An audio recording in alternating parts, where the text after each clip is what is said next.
ಕರುಣರಸದ ಕೋಡಿ ವರಿವ ಕಟಾಕ್ಷದ ಪರತತ್ವ ವರುಪುವ ಆಲಾಪದ ವರ ಪುಣ್ಯಮಯ ಶರೀರದ ನಿರಾಭಾರಿ ಗುರುವಿರಲೆನ್ನ ಮಾನಸದಿ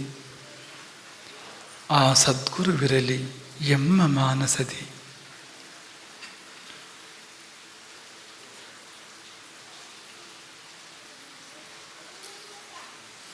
ಆಪದಾಮಪಹರ್ತಾರಂ ದಾತಾರಂ ಸರ್ವಸಂಪದಾಂ ಲೋಕಾಭಿರಾಮಂ ಶ್ರೀರಾಮಂ ಭೂಯೋ ಭೂಯೋ ನಮಾಮ್ಯಹಂ.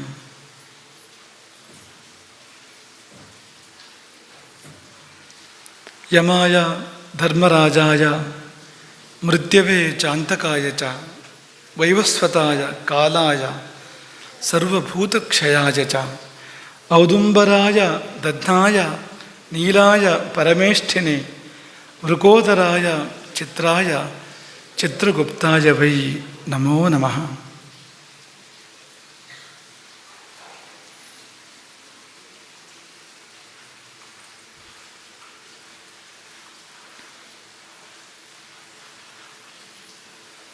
ಅಂತರಂಗದ ಗುರುವನ್ನು ಬಾರಿ ಬಾರಿಗೂ ಅಭಿನಮಿಸಿ ಅವನ ಕರುಣೆಯಿಂದ ಜೀವನದ ನಿಜವಾದ ಮಾರ್ಗದ ಅರಿವು ನಮಗೆಲ್ಲ ಪ್ರಾಪ್ತವಾಗಲಿ ಎಂಬುದಾಗಿ ಹಾರೈಸಿ ಜೀವಯಾನದ ಪ್ರವಚನವನ್ನು ಮುಂದುವರಿಸ್ತಾ ಇದ್ದೇವೆ. ಇದು ಒಂದು ದೃಷ್ಟಿಯಿಂದ ನಿನ್ನೆಯದೇ ಮುಂದುವರಿಕೆ. ನಿನ್ನೆ ಪ್ರವಚನದ ಕೊನೆಯಲ್ಲಿ 2 ವ್ಯಕ್ತಿತ್ವಗಳ ಕುರಿತು ಪ್ರಸ್ತಾಪ ಮಾಡಿದ್ದವು. ಒಂದು ಮಾರ್ಕಂಡೇಯರು, ಇನ್ನೊಂದು ಧರ್ಮರಾಜ.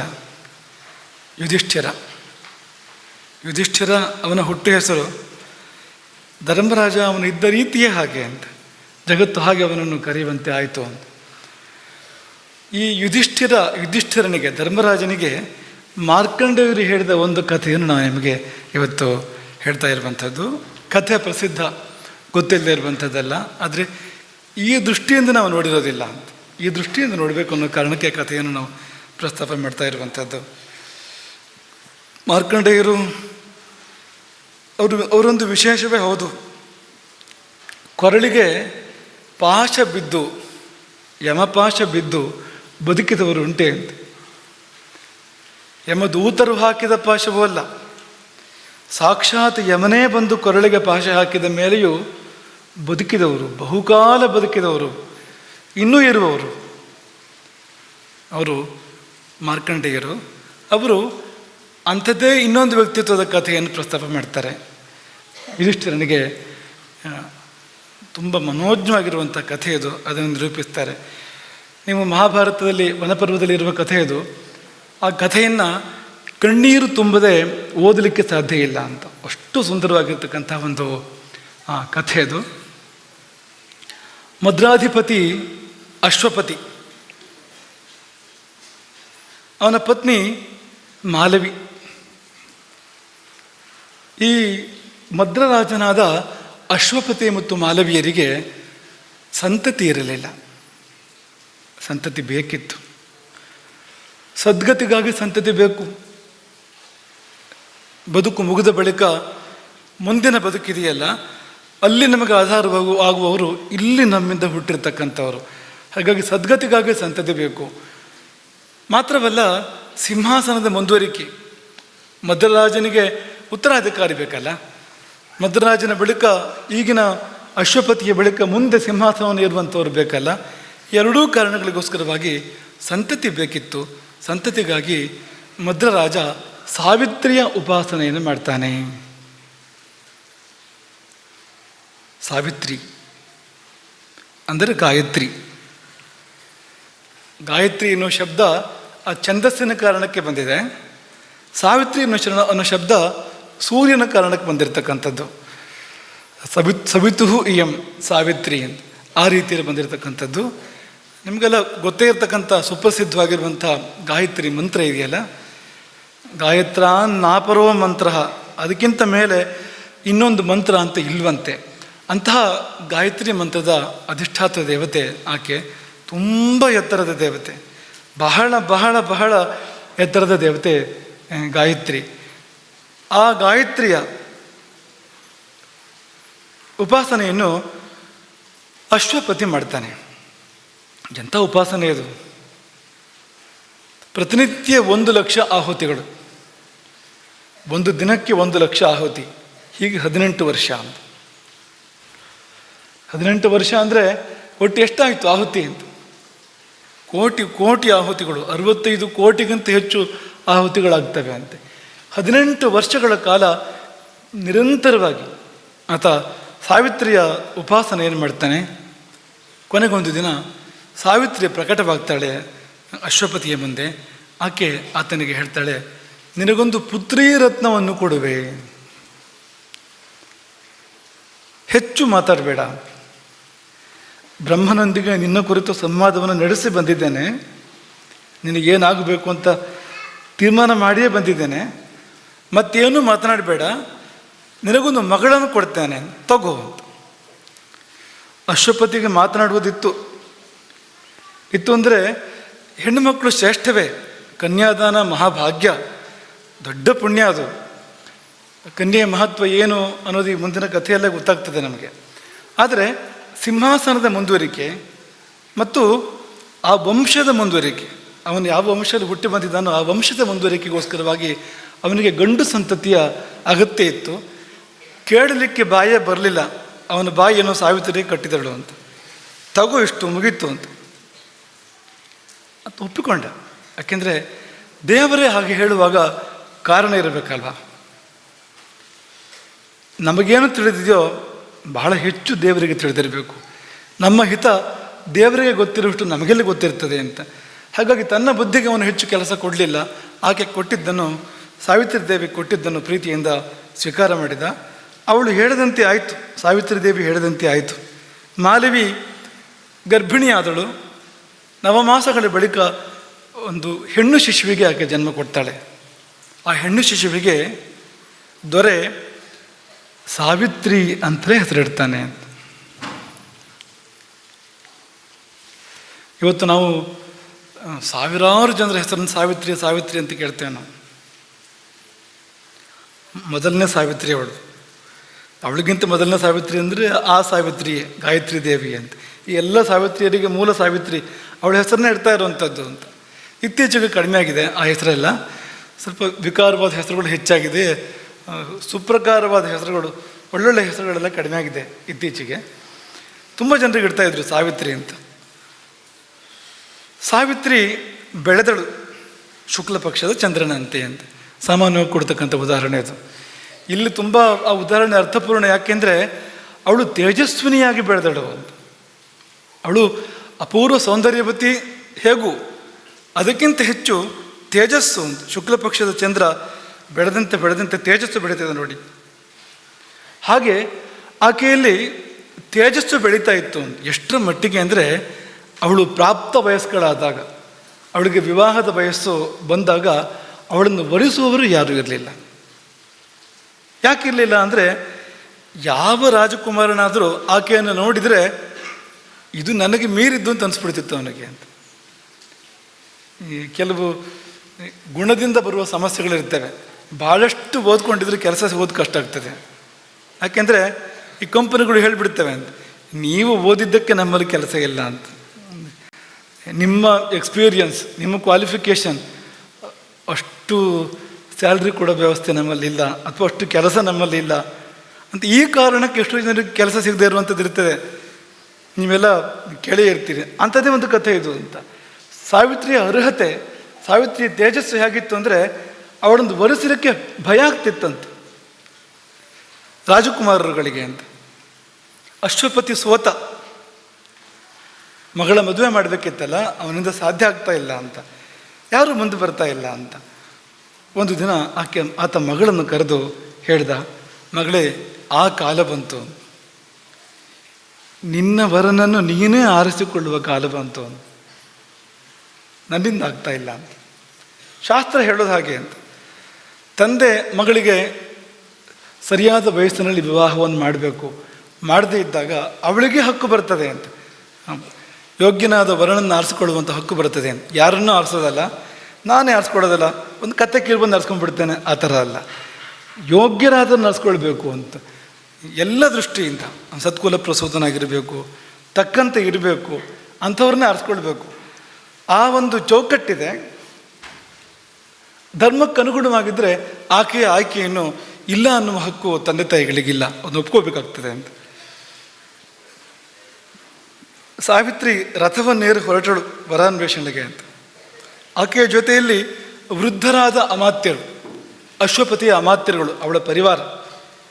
ಆಕೆಗೆ ಸಲಹೆ ಕೊಡಲಿಕ್ಕೆ, ಆಕೆಗೆ ಬೇಕಾದ ವ್ಯವಸ್ಥೆಗಳನ್ನು ಒದಗಿಸಲಿಕ್ಕೆ, ಆಕೆಯನ್ನು ರಕ್ಷಣೆ ಮಾಡಲಿಕ್ಕೆ ವೃದ್ಧಾಮಾತ್ಯರ ಪರಿವಾರ ಒಂದು ಆಕೆಯ ಜೊತೆಗಿತ್ತು. ಆಕೆ ನಗರಗಳಿಗೆ ಹೋಗಲಿಲ್ಲ, ಕಾಡಿನ ಕಡೆ ಹೋಗ್ತಾಳೆ, ಅವಳು ಆಶ್ರಮಗಳ ಕಡೆ ಹೋಗ್ತಾಳೆ. ಅವಳ ಅಭಿರುಚಿ ಅಂಥದ್ದು. ಟೇಸ್ಟ್ ಒಬ್ಬೊಬ್ರಿಗೆ ಒಂದೊಂದು ರೀತಿ ಇರ್ತದೆ ನೋಡಿ ಅಂತ. ಅವಳ ಅಭಿರುಚಿ ಅಂಥದ್ದು ಅಂದರೆ ಅರಮನೆಗಿಂತ ಆಶ್ರಮ ಆಕೆಗೆ ಸಮ್ಮತ ಅಂತ. ಹಾಗಾಗಿ ಆಶ್ರಮಗಳ ಕಡೆಗೆ ಆಕೆ ಸಾಗಿ ಹೋಗ್ತಾಳೆ. ಕೆಲವು ಸಮಯ ಕಳೆಯಿತು. ಅಶ್ವಪತಿಯ ಅರಮನೆಗೆ ನಾರದರು ಬರ್ತಾರೆ. ಏನು ಯೋಚನೆ ಮಾಡಿಬಿಡಿ, ಯುದ್ಧ ಕಾದಿಲ್ಲ, ಮುಂದೊಂದು ಯಾರಿಗೂ ಜಗಳ ಆಗೋದ್ರಲ್ಲಿಲ್ಲ. ಇವತ್ತು ಬೇರೆ ಉದ್ದೇಶಕ್ಕೆ ಬಂದಿದ್ದಾರೆ ನಾರದರು. ನಿನ್ನೆ ಮೊನ್ನೆ ಆ ಕಥೆಯಲ್ಲ, ಇದು ಬೇರೆ ಥರ ಇದೆ, ಇದು ಸ್ವಾರಸ್ಯ ಇದೆ ಅದು ಕೂಡ ಅಂತ. ನೀವು ಕಥೆ ಕೇಳುವಾಗ ನೀವು ಅದನ್ನು ಅರ್ಥ ಮಾಡ್ಕೊಳ್ಬೇಕು ನೀವು ಅಂತ. ನಾರದರು ಬಂದು ಉಭಯ ಕುಶಲೋಪರಿ, ನಾರದರಿಗೆ ಅರ್ಘ್ಯ ಪಾದ್ಯ ಸತ್ಕಾರ ಎಲ್ಲ ಆಗಿದೆ, ಮಾತುಕತೆಗಳಾಗ್ತಾ ಇದೆ. ಅದೇ ಸಮಯಕ್ಕೆ ಸಾವಿತ್ರಿ ಮರಳಿ ಬಂದಳು. ಅಥವಾ ಸಾವಿತ್ರಿ ಮರಳಿ ಬರುವ ಸಮಯಕ್ಕೆ ಸರಿಯಾಗಿ ನಾರದರು ಬಂದು ಕೂತ್ಕೊಂಡಿದ್ದಾರೆ ಅಲ್ಲಿ. ಹೀಗಂದರೆ ಹೆಚ್ಚು ಸರಿ. ಮೇಲ್ನೋಟಕ್ಕೆ ನಾರದರು ಬಂದಾಗ ಅದಕ್ಕೆ ಸರಿಯಾಗಿ ಸಾವಿತ್ರಿ ಬಂದಳು ಅನ್ನೋದು ಹೊರಗಣ್ಣಿಗೆ ಕಾಣುವಂಥದ್ದು ಅಂತ. ಸಾವಿತ್ರಿಯನ್ನು ನೋಡಿದ ಕೂಡಲೇ ನಾರದರು ಅಶ್ವಪತಿಯನ್ನು ಕೇಳಿದರು, ಏನು ಮಗಳಿಗೆ ಮದುವೆ ಮಾಡುವ ಆಲೋಚನೆ ಇಲ್ವಾ? ಬೆಳೆದು ನಿಂತಿದ್ದಾಳೆ, ರೂಪ ಲಕ್ಷಣ ಎಲ್ಲವುಗಳಿಂದ ಸಂಪನ್ನೆಯಾಗಿದ್ದಾಳೆ, ನೀನು ವಿವಾಹ ಮಾಡಬೇಡವಾ ಅಂತ. ಅದಕ್ಕೆ ಅಶ್ವಪತಿ ಹೇಳಿದಂತೆ, ಅದಕ್ಕಾಗಿ ಆಕೆಯನ್ನು ಕಳುಹಿಸಿಕೊಟ್ಟಿದ್ದೇನೆ, ಬಂದಿದ್ದಾಳೆ, ಏನಾದರೂ ಸುದ್ದಿ ತಂದಿದ್ದಾಳೋ ನೋಡೋಣ, ಕೇಳೋಣ ಅಂತ. ಸುದ್ದಿ ತಂದಿದ್ಲು ಸಾವಿತ್ರಿ.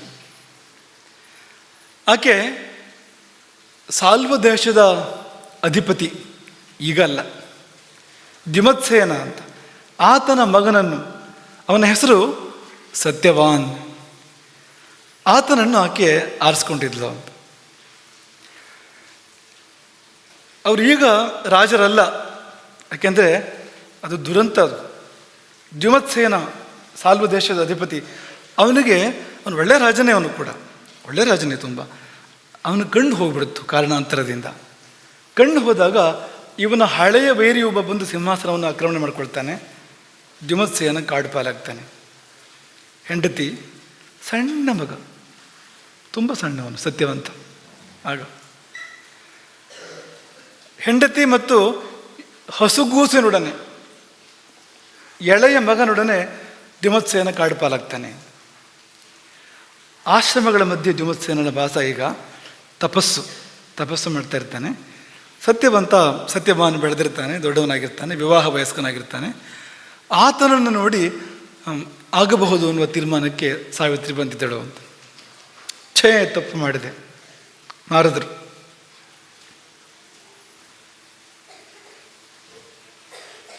ಯಾಕೆ ನಿನಗೆ ಬುದ್ಧಿ ಬಂತು ಅಂತ. ಯಾಕೆ ನಾರದರೆ ಅಂತ. ಏನಾಗಿದ್ದಾನೆ ಅವನು ಒಳ್ಳೆಯವನೇ, ಸತ್ಕುಲ ಪ್ರಸೂತ, ರಾಜವಂಶದವನೇ. ಅವನು ಕೂಡ ರೂಪ ಸಂಪನ್ನ, ಧರ್ಮಾತ್ಮ, ಸತ್ಯವಂತ. ಸತ್ಯವಾನ್ ಅಂತ ಅವನಿಗೆ ಯಾಕೆ ಹೆಸರು ಅಂದರೆ, ಅವನ ತಂದೆ ತಾಯಿ ಇಬ್ಬರು ಎಂದೂ ಸುಳ್ಳಾಡಲಿಲ್ವಂತೆ. ಅವರ ಜೀವನದಲ್ಲೇ ಸುಳ್ಳಾಡಲಿಲ್ಲ ಅವರು ತಂದೆ ತಾಯಿಗಳು ಅಂತ. ಹಾಗಾಗಿ ಮಗನಿಗೆ ಸತ್ಯವಾನ್ ಅಂತ. ಸತ್ಯ ಮತ್ತು ಸತ್ಯದ ವಿವಾಹದ ಪರವಾಗಿ ಹುಟ್ಟಿದಂಥ ಮತ್ತೊಂದು ಸತ್ಯ ಅದು ಅಂತ. ಹಾಗಾಗಿ ಸತ್ಯ ಪ್ಲಸ್ ಸತ್ಯ ಈಸ್ ಈಕ್ವಲ್ ಟು ಸತ್ಯವಾನ್. ಹಾಗೆ ಹುಟ್ಟಿದವನು ಅಂತ. ನಾರದರಿಗೆ ಅವನ ಇಡೀ ಕತೆ ಗೊತ್ತು. ಅವನ ಇನ್ನೊಂದು ಹೆಸರು ಚಿತ್ರಾಶ್ವ ಅಂತ. ಯಾಕೆಂದರೆ ಕುದುರೆಗಳು ತುಂಬ ಇಷ್ಟ ಚಿಕ್ಕ ವಯಸ್ಸಿನಲ್ಲಿ ಸತ್ಯವಾನನಿಗೆ ಅಂತ. ಕುದುರೆಗಳ ಜೊತೆಗೆ ಆಟ, ಕುದುರೆಗಳ ಗೊಂಬೆಗಳು, ಕುದುರೆಗಳ ಮಣ್ಣಿನ ಮೂರ್ತಿ ಮಾಡುವಂಥದ್ದು, ಕುದುರೆಗಳ ಚಿತ್ರ ಬರೆಯುವಂಥದ್ದು. ಚಿತ್ರಾಶ್ವ ಅಂತ ಬರಲಿಕ್ಕೆ ಕಾರಣ ಅದು ಒಂದು ಚಿತ್ರ ಬರೆಯುವಂಥದ್ದು ಕುದುರೆಗಳದ್ದು. ಹೀಗೆಲ್ಲಾಗಿ ಅವನಿಗೆ ಚಿತ್ರಾಶ್ವ ಅಂತ ಇನ್ನೊಂದು ಹೆಸರು ಇದೆ. ಆ ಮಾಹಿತಿ ನಾರದರ ಬಳಿಯಲ್ಲಿದೆ. ಆವತ್ತಿನ ಕಾಲದ ಸುದ್ದಿ ಕೇಂದ್ರ ನಾರದರು. ಯಾವತ್ತಿನ ಕಾಲಕ್ಕೂ ಹೌದು, ಇವತ್ತು ಅವ್ರನ್ನ ಕಾಣೋದು ಅಪರೂಪ ಆಗಿಬಿಟ್ಟಿದೆ. ಸುದ್ದಿ ಕೇಂದ್ರ ಎಲ್ಲ ಸುದ್ದಿಗಳು ಗೊತ್ತಿರ್ತವೆ, ಆದರೆ ಎಲ್ಲಿ ಯಾವ ಸುದ್ದಿ ಹೇಳಬೇಕು ಅಂತಲೂ ಗೊತ್ತಿರ್ತದೆ ಅವರಿಗೆ. ಈಗಿನ ಸುದ್ದಿ ಕೇಂದ್ರಗಳಿಗೆ ಎಲ್ಲ ಸುದ್ದಿಗಳೂ ಗೊತ್ತಿರೋದಿಲ್ಲ, ಮತ್ತು ಆ ಸುದ್ದಿಯನ್ನು ಇದ್ದಾಗ ಅವ್ರು ಹೇಳೋದೂ ಇಲ್ಲ. ಆಮೇಲೆ ಸೆನ್ಸಾರ್ ಇಲ್ಲ, ಹೇಳಿದರೆ ಸಮಾಜದ ಮೇಲೆ ಪರಿಣಾಮ ಏನು ಆ ಪ್ರಶ್ನೆ ಇಲ್ಲ. ಕಸ, ಮಸಿ, ಕೊಳಕು ಎಲ್ಲವನ್ನೂ ಸಮಾಜಕ್ಕೆ ತಂದು ಸುರಿಯುವಂಥದ್ದು, ನಮ್ಮ ಬುದ್ಧಿಯನ್ನು ಪೂರ್ತಿ ಕೆಸರು ಮಾಡುವಂಥದ್ದು ಅದಾಗಿದೆ ಇವತ್ತಿನ ಸುದ್ದಿ ಕೇಂದ್ರಗಳ ಪ್ರವೃತ್ತಿ. ನಾರದರು ಹಾಗಲ್ಲ. ನಾರದರಿಗೆ ಸರಿಯಾದ ಸೆನ್ಸಾರ್ ಇದೆ, ಎಲ್ಲಿ ಏನು ಹೇಳಬೇಕು, ಎಷ್ಟು ಹೇಳಬೇಕು ಅಂತ ಚೆನ್ನಾಗಿ ಗೊತ್ತು ಅವರಿಗೆ. ಹಾಗಾಗಿ ಅವನ ವೈಯಕ್ತಿಕ ಮಾಹಿತಿಯನ್ನು, ಸತ್ಯವಾನನ ವೈಯಕ್ತಿಕ ಮಾಹಿತಿಯನ್ನು ಹೇಳ್ತಾ ಇದ್ದಾರೆ. ಚಿತ್ರಾಶ್ವ ಅಂತ ಅವನ ಹೆಸರು. ಅವನು ಇಡೀ ಈ ಸಾವಿತ್ರಿಗೆ ಗೊತ್ತಿರೋದಕ್ಕಂತ ಹೆಚ್ಚು ಅವ್ರಿಗೆ ಗೊತ್ತಿದೆ, ಪೂರ್ತಿ ವಿವರ ಕೊಡ್ತಾ ಇದ್ದಾರೆ. ಆಗ ಅಶ್ವಪತಿ ಕೇಳಿದಂತೆ, ಇದೆಲ್ಲ ಗುಣಗಳೇ ಆಯಿತು ನೀವು ಹೇಳಿದ ಪೂರ್ತಿ, ಇದರಲ್ಲಿ ಮಗಳು ಕೊಡದೇ ಇರುವಂಥದ್ದು ಏನೂ ಕಾಣಲಿಲ್ಲ, ತಪ್ಪು ಮಾಡಿದೆ ಅನ್ನುವಂಥದ್ದು ಏನೂ ಕಾಣಲಿಲ್ಲ, ದೋಷ ಏನಿದೆ ಹೇಳಿ ಅಂತ. ಆಗ ನಾರದರು ಹೇಳಿದ್ರಂತೆ, ಅವನಿಗಿನ್ನು 1 ವರ್ಷ ಆಯುಸ್ಸು ಅಂತ. ಅದ್ಯ ಪ್ರಭೃತಿ, ಇಂದಿನಿಂದ ಮೊದಲುಗೊಂಡು 1 ವರ್ಷ ಬದುಕ್ತಾನವನು. ಏನು ಮಾಡೋದು? ಎಲ್ಲ ಇದೆ, ಅದರ ಭವಿಷ್ಯ ಇಲ್ಲ ಅಂತ. ಎಷ್ಟು ವಿಚಿತ್ರ ಅಲ್ವಾ? ಎಲ್ಲವೂ ಇದೆ, ಮದುವೆ ಆಗಲಿಕ್ಕೆ ಬೇಕಾಗಿರ್ತಕ್ಕಂಥ ಸರ್ವ ಅರ್ಹತೆಗಳು ಕೂಡ ಇದೆ. ಆದರೆ ಮದುವೆ ಆದರೆ 1 ವರ್ಷಕ್ಕೆ ಇವಳು ವಿಧವೆ ಆಗ್ತಾಳೆ. ನಾರದರು ಹೇಳ್ತಾರೆ, ಎಲ್ಲ ಗುಣಗಳನ್ನು ನುಂಗುವಂಥ ದೋಷ ಇದು. ಅವನ ಎಲ್ಲ ಗುಣಗಳನ್ನು ನುಂಗುವಂಥ ದೋಷ. ದೋಷಿಯೇ ಅಲ್ಲ ಅವನೇನು, ಆದರೆ ಭವಿಷ್ಯ ಇಲ್ಲ ಅವನಿಗೆ. ಸಚ ದೋಷ ಪ್ರಯತ್ನೇನ ನಶಕ್ಯ ಮತಿವರ್ತಿತು. ನೀ ಏನು ಪ್ರಯತ್ನ ಮಾಡಿದರೂ ಈ ದೋಷವನ್ನು ಮೀರಲಿಕ್ಕೆ ಸಾಧ್ಯ ಇಲ್ಲ. ಯಾಕೆಂದರೆ ಆಯುಸ್ಸು ಮುಗಿದ್ರೆ ಮುಗೀತು. ಆಯುಸ್ಸಿನ ಪ್ರಭು ಯಾರಿದ್ದಾನೆ, ಅವನಿಗೆ ಕರ್ತವ್ಯ ಪ್ರತ್ಯ ಯಾವ ಮಟ್ಟಿಗೆ ಅಂದರೆ ಅವನು ಒಂದು ಸ್ವಲ್ಪವೂ ವ್ಯತ್ಯಾಸ ಮಾಡೋದಿಲ್ಲ ಅಂತ. ಮುಗಿದ್ರೆ ಮುಗೀತು ಅಷ್ಟೇ, ಅಲ್ಲಿ ಯಾವ ದಯಾದಾಕ್ಷಿಣ್ಯ ಇಲ್ಲ ಅಂತ ತಗೊಂಡು ಹೋಗ್ತಾನೆ. ಹಾಗಾಗಿ ನಶಕ್ಯ ಮತಿವರ್ತಿತು, ಈ ದೋಷವನ್ನು ದಾಟಲಿಕ್ಕೆ ಸಾಧ್ಯ ಇಲ್ಲ ಅಂತ. ಹಾಗಾಗಿ ನಾನು ಯಾಕಿಂತ ಕೆಲಸ ಮಾಡಿದೆ ಅಂತ ಹೇಳಿದೆ ಅಂತ. ಅಶ್ವಪತಿಗೂ ಹೋದು ಅಂತ ಅನಿಸ್ತು. ಅಶ್ವಪತಿ ಮಗಳಿಗೆ ಹೇಳಿದ, ಬೇರೆ ವರನನ್ನು ನೋಡು, ಇದು ನಮಗಾಗುವಂಥದ್ದಲ್ಲ. 1 ವರ್ಷಕ್ಕೆ ನಿನ್ನನ್ನು ವಿಧವೆ ಆಗಿ ನೋಡುವಂಥ ಯೋಗ ನನಗೆ ಬೇಡ, ಬೇರೆ ವರನನ್ನು ಆಯ್ಕೆ ಮಾಡ್ಕೋ ಅಂತ. ಆದರೆ ಸಾವಿತ್ರಿಯದು ದೃಢ ಮನಸ್ಸು ಅಂತ. 1 ಬಾರಿ ತೀರ್ಮಾನ ಮಾಡಿದ ಮೇಲೆ ಮುಗೀತು ಅಂತ.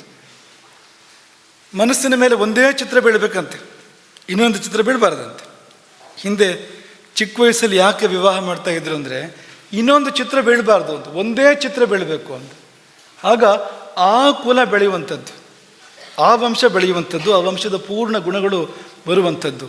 19 ಚಿತ್ರ ಬಿದ್ದರೆ ಅದೆಲ್ಲ ಸೇರಿರ್ತದೆ ಅಂತ. ಮುಂದೆ ಬರುವ ಸಂತಾನದಲ್ಲಿ, ಮುಂದೆ ಬರುವ ಕುಲದಲ್ಲಿ ಇದೆಲ್ಲ ಗುಣಗಳು ಮಿಶ್ರವಾಗಿರುತ್ತವೆ. ವಂಶದ ಮುಂದುವರಿಕೆ ಶುದ್ಧವಾಗಿ ಆಗೋದಿಲ್ಲ ಪರಿಪೂರ್ಣವಾಗಿ. ಹಾಗಾಗಿ ಒಂದೇ ಚಿತ್ರ ಬೀಳಬೇಕು. ಸಾವಿತ್ರಿ ಹೇಳ್ತಾಳೆ, ನಾನು ಅವನನ್ನು ನೋಡಿದ್ದೇನೆ, ಮೆಚ್ಚಿದ್ದೇನೆ, ವರಿಸಿದ್ದೇನೆ, ಮುಗೀತು ಅಂತ. ಇನ್ನೊಂದು ಸಾರಿ ಏನು ಮಾಡೋಕ್ಕೆ ಬರುವಂಥದ್ದಲ್ಲ. ನನ್ನ ಹಣೆಯಲ್ಲಿ ಏನು ಬರೆದಿದೆಯೋ ಅದಾಗಲಿ ಅಂತ. ಬೇರೆ ವರನ್ನು ನಾನು ಆಯ್ಕೆ ಮಾಡಿಕೊಡೋದಿಲ್ಲ. ತಂದೆಗೆ ಒಪ್ಪದೆ ಬೇರೆ ದಾರಿ ಇಲ್ಲ, ಯಾಕೆಂದರೆ ಅದು ಅವಳ ಆಯ್ಕೆ, ಸಾವಿತ್ರಿಯ ಆಯ್ಕೆ ಇದು. ಅವಳ ಆಯ್ಕೆಯಲ್ಲಿ ಧರ್ಮತಃ ದೋಷ ಇಲ್ಲ. ಧರ್ಮಶಾಸ್ತ್ರಗಳ ದೃಷ್ಟಿಯಿಂದ ಆಯ್ಕೆ ತಪ್ಪು ಅಂತ ಹೇಳಲಿಕ್ಕೆ ಸಾಧ್ಯ ಇಲ್ಲ. ತಂದೆ ಒಪ್ಕೊಳ್ಳೇಬೇಕು ಅದನ್ನು ಅಂತ. ಆಯಿತು ಅಂತ ತಂದೆ ಒಪ್ಕೊಂಡ. ಮಗಳನ್ನು ಕರ್ಕೊಂಡು ಆಶ್ರಮ ಪ್ರದೇಶಕ್ಕೆ ಹೊರಟ. ಎಲ್ಲಿ ದ್ಯುಮತ್ಸೇನ ಸತಿ ಸುತರೊಡಗೂಡಿ ತಪಸ್ಸು ಮಾಡ್ತಾ ಇದ್ನೋ ಅಲ್ಲಿಗೆ ಹೊರಟ. ಅಲ್ಲಿ ಹೋಗಿ ಒಂದು ವೃಕ್ಷದ ಮೂಡದಲ್ಲಿ ತಪಸ್ಸು ಮಾಡ್ತಾ ಇದ್ದಂಥ ದ್ಯುಮತ್ಸೇನನ್ನು ಭೇಟಿಯಾದ. ಕಾದು ಅವನು ಎಚ್ಚರಗೊಳ್ಳುವ ಹೊತ್ತು, ಅವನ ಧ್ಯಾನದಿಂದ ಹೊರಗೆ ಬರುವ ಹೊತ್ತನ್ನು ನೋಡಿ ಹೋಗಿ ಅವನಿಗೆ ಮಾಡಬೇಕಾದ ಸತ್ಕಾರವೆಲ್ಲವನ್ನು ಮಾಡಿ ನಿವೇದನೆ ಮಾಡಿದ. ನನ್ನ ಮಗಳನ್ನು ನಿನ್ನ ಮಗನಿಗೆ ಕೊಡಬೇಕು ಅಂತ ನಿಶ್ಚಯ ಮಾಡಿದ್ದಾನೆ, ಒಪ್ಕೊಳ್ಬೇಕು, ದಯವಿಟ್ಟು ಅವಕಾಶ ಕೊಡಬೇಕು. ದ್ಯುಮತ್ಸೇನ ಹೇಳ್ದ, ಹೇಗಪ್ಪ, ಸುಖವಾಗಿ ಅರಮನೆಯಲ್ಲಿ ಬೆಳೆದವಳು, ನಾವು ವನವಾಸಿಗಳು, ಅರಮನೆಯಲ್ಲಿ ಸಿಗುವಂಥ ಯಾವ ಸುಖವೂ ಇಲ್ಲಿಲ್ಲ, ಹೇಗಿರ್ತಾಳವಳು? ಗೆಡ್ಡೆ ಗೆಣಸು ತಿಂದು ತಣ್ಣೀರು ಸ್ನಾನ ಮಾಡಿ ಹೇಗೆ ಜೀವನ ಮಾಡ್ತಾಳವಳು? ಅದಕ್ಕೆ ಅಶ್ವಪತಿ ಹೇಳಿದಂತೆ, ಆಕೆ ತೀರ್ಮಾನ ಮಾಡಿ ಆಗಿದೆ, ನಾವು ಒಪ್ಪಿಯಾಗಿದೆ, ದಯವಿಟ್ಟು ನೀನು ಕೂಡ ಒಪ್ಪಬೇಕು, ನಾವಿದರಿಂದ ಹಿಂದಕ್ಕೆ ಹೋಗುವಂಥವರಲ್ಲ, ನಮ್ಮ ನಿಶ್ಚಯ ಸ್ಪಷ್ಟ ಅಂತ, ಒಪ್ಕೊಳ್ಬೇಕು ಅಂತ. ಆಗ ದ್ಯುಮತ್ಸೇನ ಒಂದು ಮಾತನ್ನು ಹೇಳ್ತಾನೆ, ನಾನು ಆದರೆ ಅವಳು ಆಗಬಹುದು ಅಂತ ಅಂದ್ಕೊಂಡಿದ್ದೆ ಮನಸ್ಸಲ್ಲಿ, ಆದರೆ ಈಗ ನಾನು ರಾಜನಲ್ವಲ್ಲ, ಯಾವ ಬಾಯಿಂದ ಕೇಳಲಿ?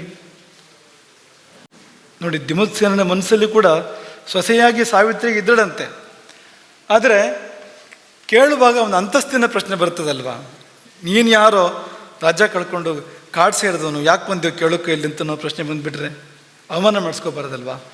ಹಾಗಾಗಿ ಕೇಳಿರಲಿಲ್ಲ. ನಿನ್ನೆದು ದೃಢ ನಿಶ್ಚಯವಾದರೆ ನನ್ನದು ಸಮ್ಮತಿ ಅಂತ ದ್ಯುಮತ್ಸೇನ ಹೇಳಿದಾಗ, ಸಾವಿತ್ರಿ ಸತ್ಯವಂತರ ವಿವಾಹ ಮಹೋತ್ಸವ ಪರಮ ವೈಭವದಲ್ಲಿ ಅಲ್ಲದೆ ಇದ್ರೂ ಕೂಡ ಪರಮ ಮಂಗಲಕರವಾಗಿ ಆಶ್ರಮ ಪ್ರದೇಶದಲ್ಲಿ ಅಲ್ಲಿಯೇ ನೆರವೇರಿತು. ಒಂದು ಮಂಗಲಕಾರಿ ಆಗಿದ್ದರಿಂದ ಒಂದು ಮಂಗಲನ್ನು ನಾವು ಕೂಡ ಹೇಳಿ ಕೇಳಿ ಮಾಡೋಣ. ಅದಕ್ಕೆ ಒಂದು ಘಟ್ಟ ಇದು, ಅದಕ್ಕೊಂದು ಹೊತ್ತು ಇದು ರಾಮಧನು.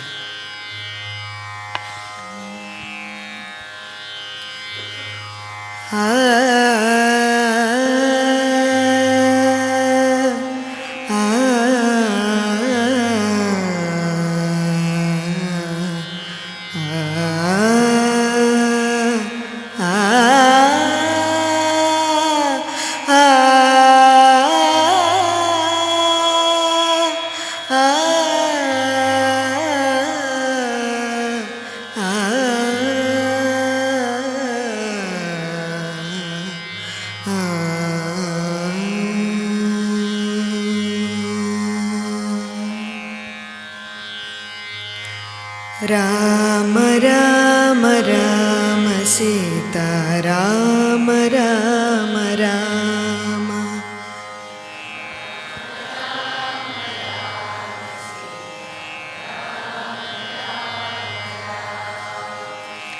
ರಾಮ ರಾಮ ರಾಮ ಸೀತಾ ರಾಮ ರಾಮ ರಾಮ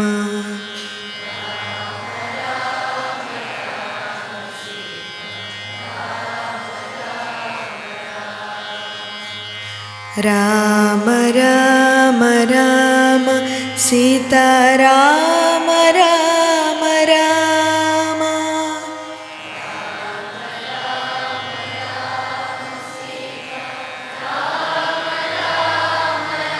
ರಾಮ ರಾಮ ರಾಮ ಸೀತಾ ರಾಮ ರಾಮ ರಾಮ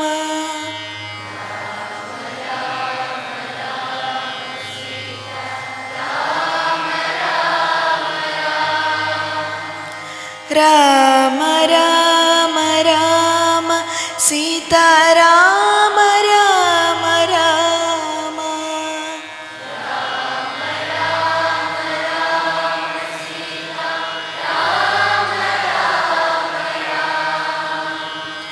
ರಾಮ ರಾಮ ರಾಮ ಸೀತಾ ರಾಮ ರಾಮ ರಾಮ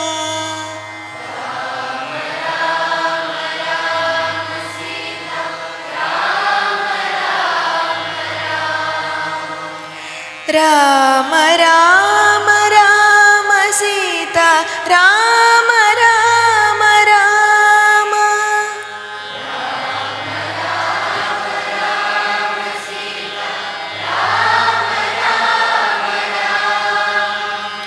ರಾಮ ರಾಮ ರಾಮ ಸೀತಾ ರಾಮ ರಾಮ ರಾಮ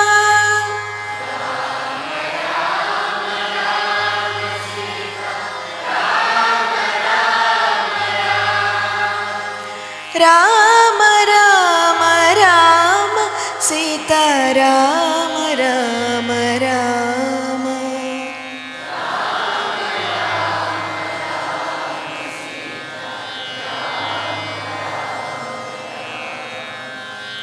ರಾಮ ರಾಮ ರಾಮ ಸೀತಾ ರಾಮ ರಾಮ ರಾಮ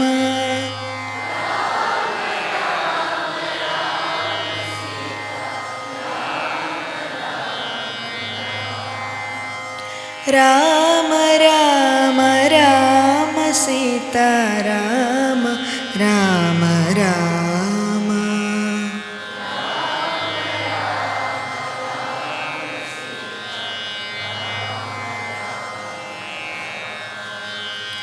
ರಾಮ ರಾಮ ರಾಮ ಸೀತಾ ರಾಮ ರಾಮ ರಾಮ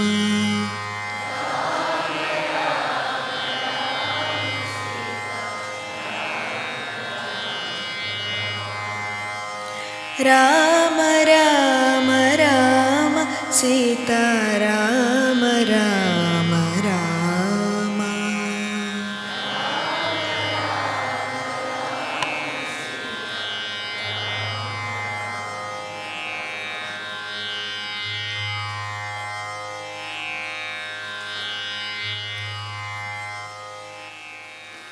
ಹೊಸತಾಗಿ ಮದುವೆಯಾದವರು ಎಷ್ಟು ಸಂತೋಷವಾಗಿರ್ತಾರೆ ಅಲ್ವಾ? ಜೋಡಿ ಹಕ್ಕಿಗಳ ಹಾಗೆ ತುಂಬ ಖುಷಿಯಿಂದ ಸ್ವಚ್ಛಂದವಾಗಿ ವಿಹರಿಸೋದನ್ನು ಲೋಕದಲ್ಲಿ ಕಾಣ್ತೇವೆ ನಾವು. ಸಾವಿತ್ರಿಗಂತೂ ಹೆಚ್ಚಿನ ಕಾರಣಗಳಿದ್ವು ಸಂತೋಷವಾಗಿರಲಿಕ್ಕೆ. ಯಾಕೆಂದರೆ ಅವಳ ಪತಿ ಆಕೆಯನ್ನು ತುಂಬ ಪ್ರೀತಿಸ್ತಾ ಇದ್ದ, ತುಂಬ ಒಲವಿಂದ ನಲಿವಿಂದ ಆಕೆಯನ್ನು ನೋಡ್ಕೋತಾ ಇದ್ದ ಸತ್ಯವಂತ. ಅವನ ಪ್ರೀತಿಯನ್ನು ಕಂಡಾಗ ಆಕೆಗೆ ದುಃಖ ಜಾಸ್ತಿ ಆಗ್ತಾ ಇತ್ತು ಸಾವಿತ್ರಿಗೆ.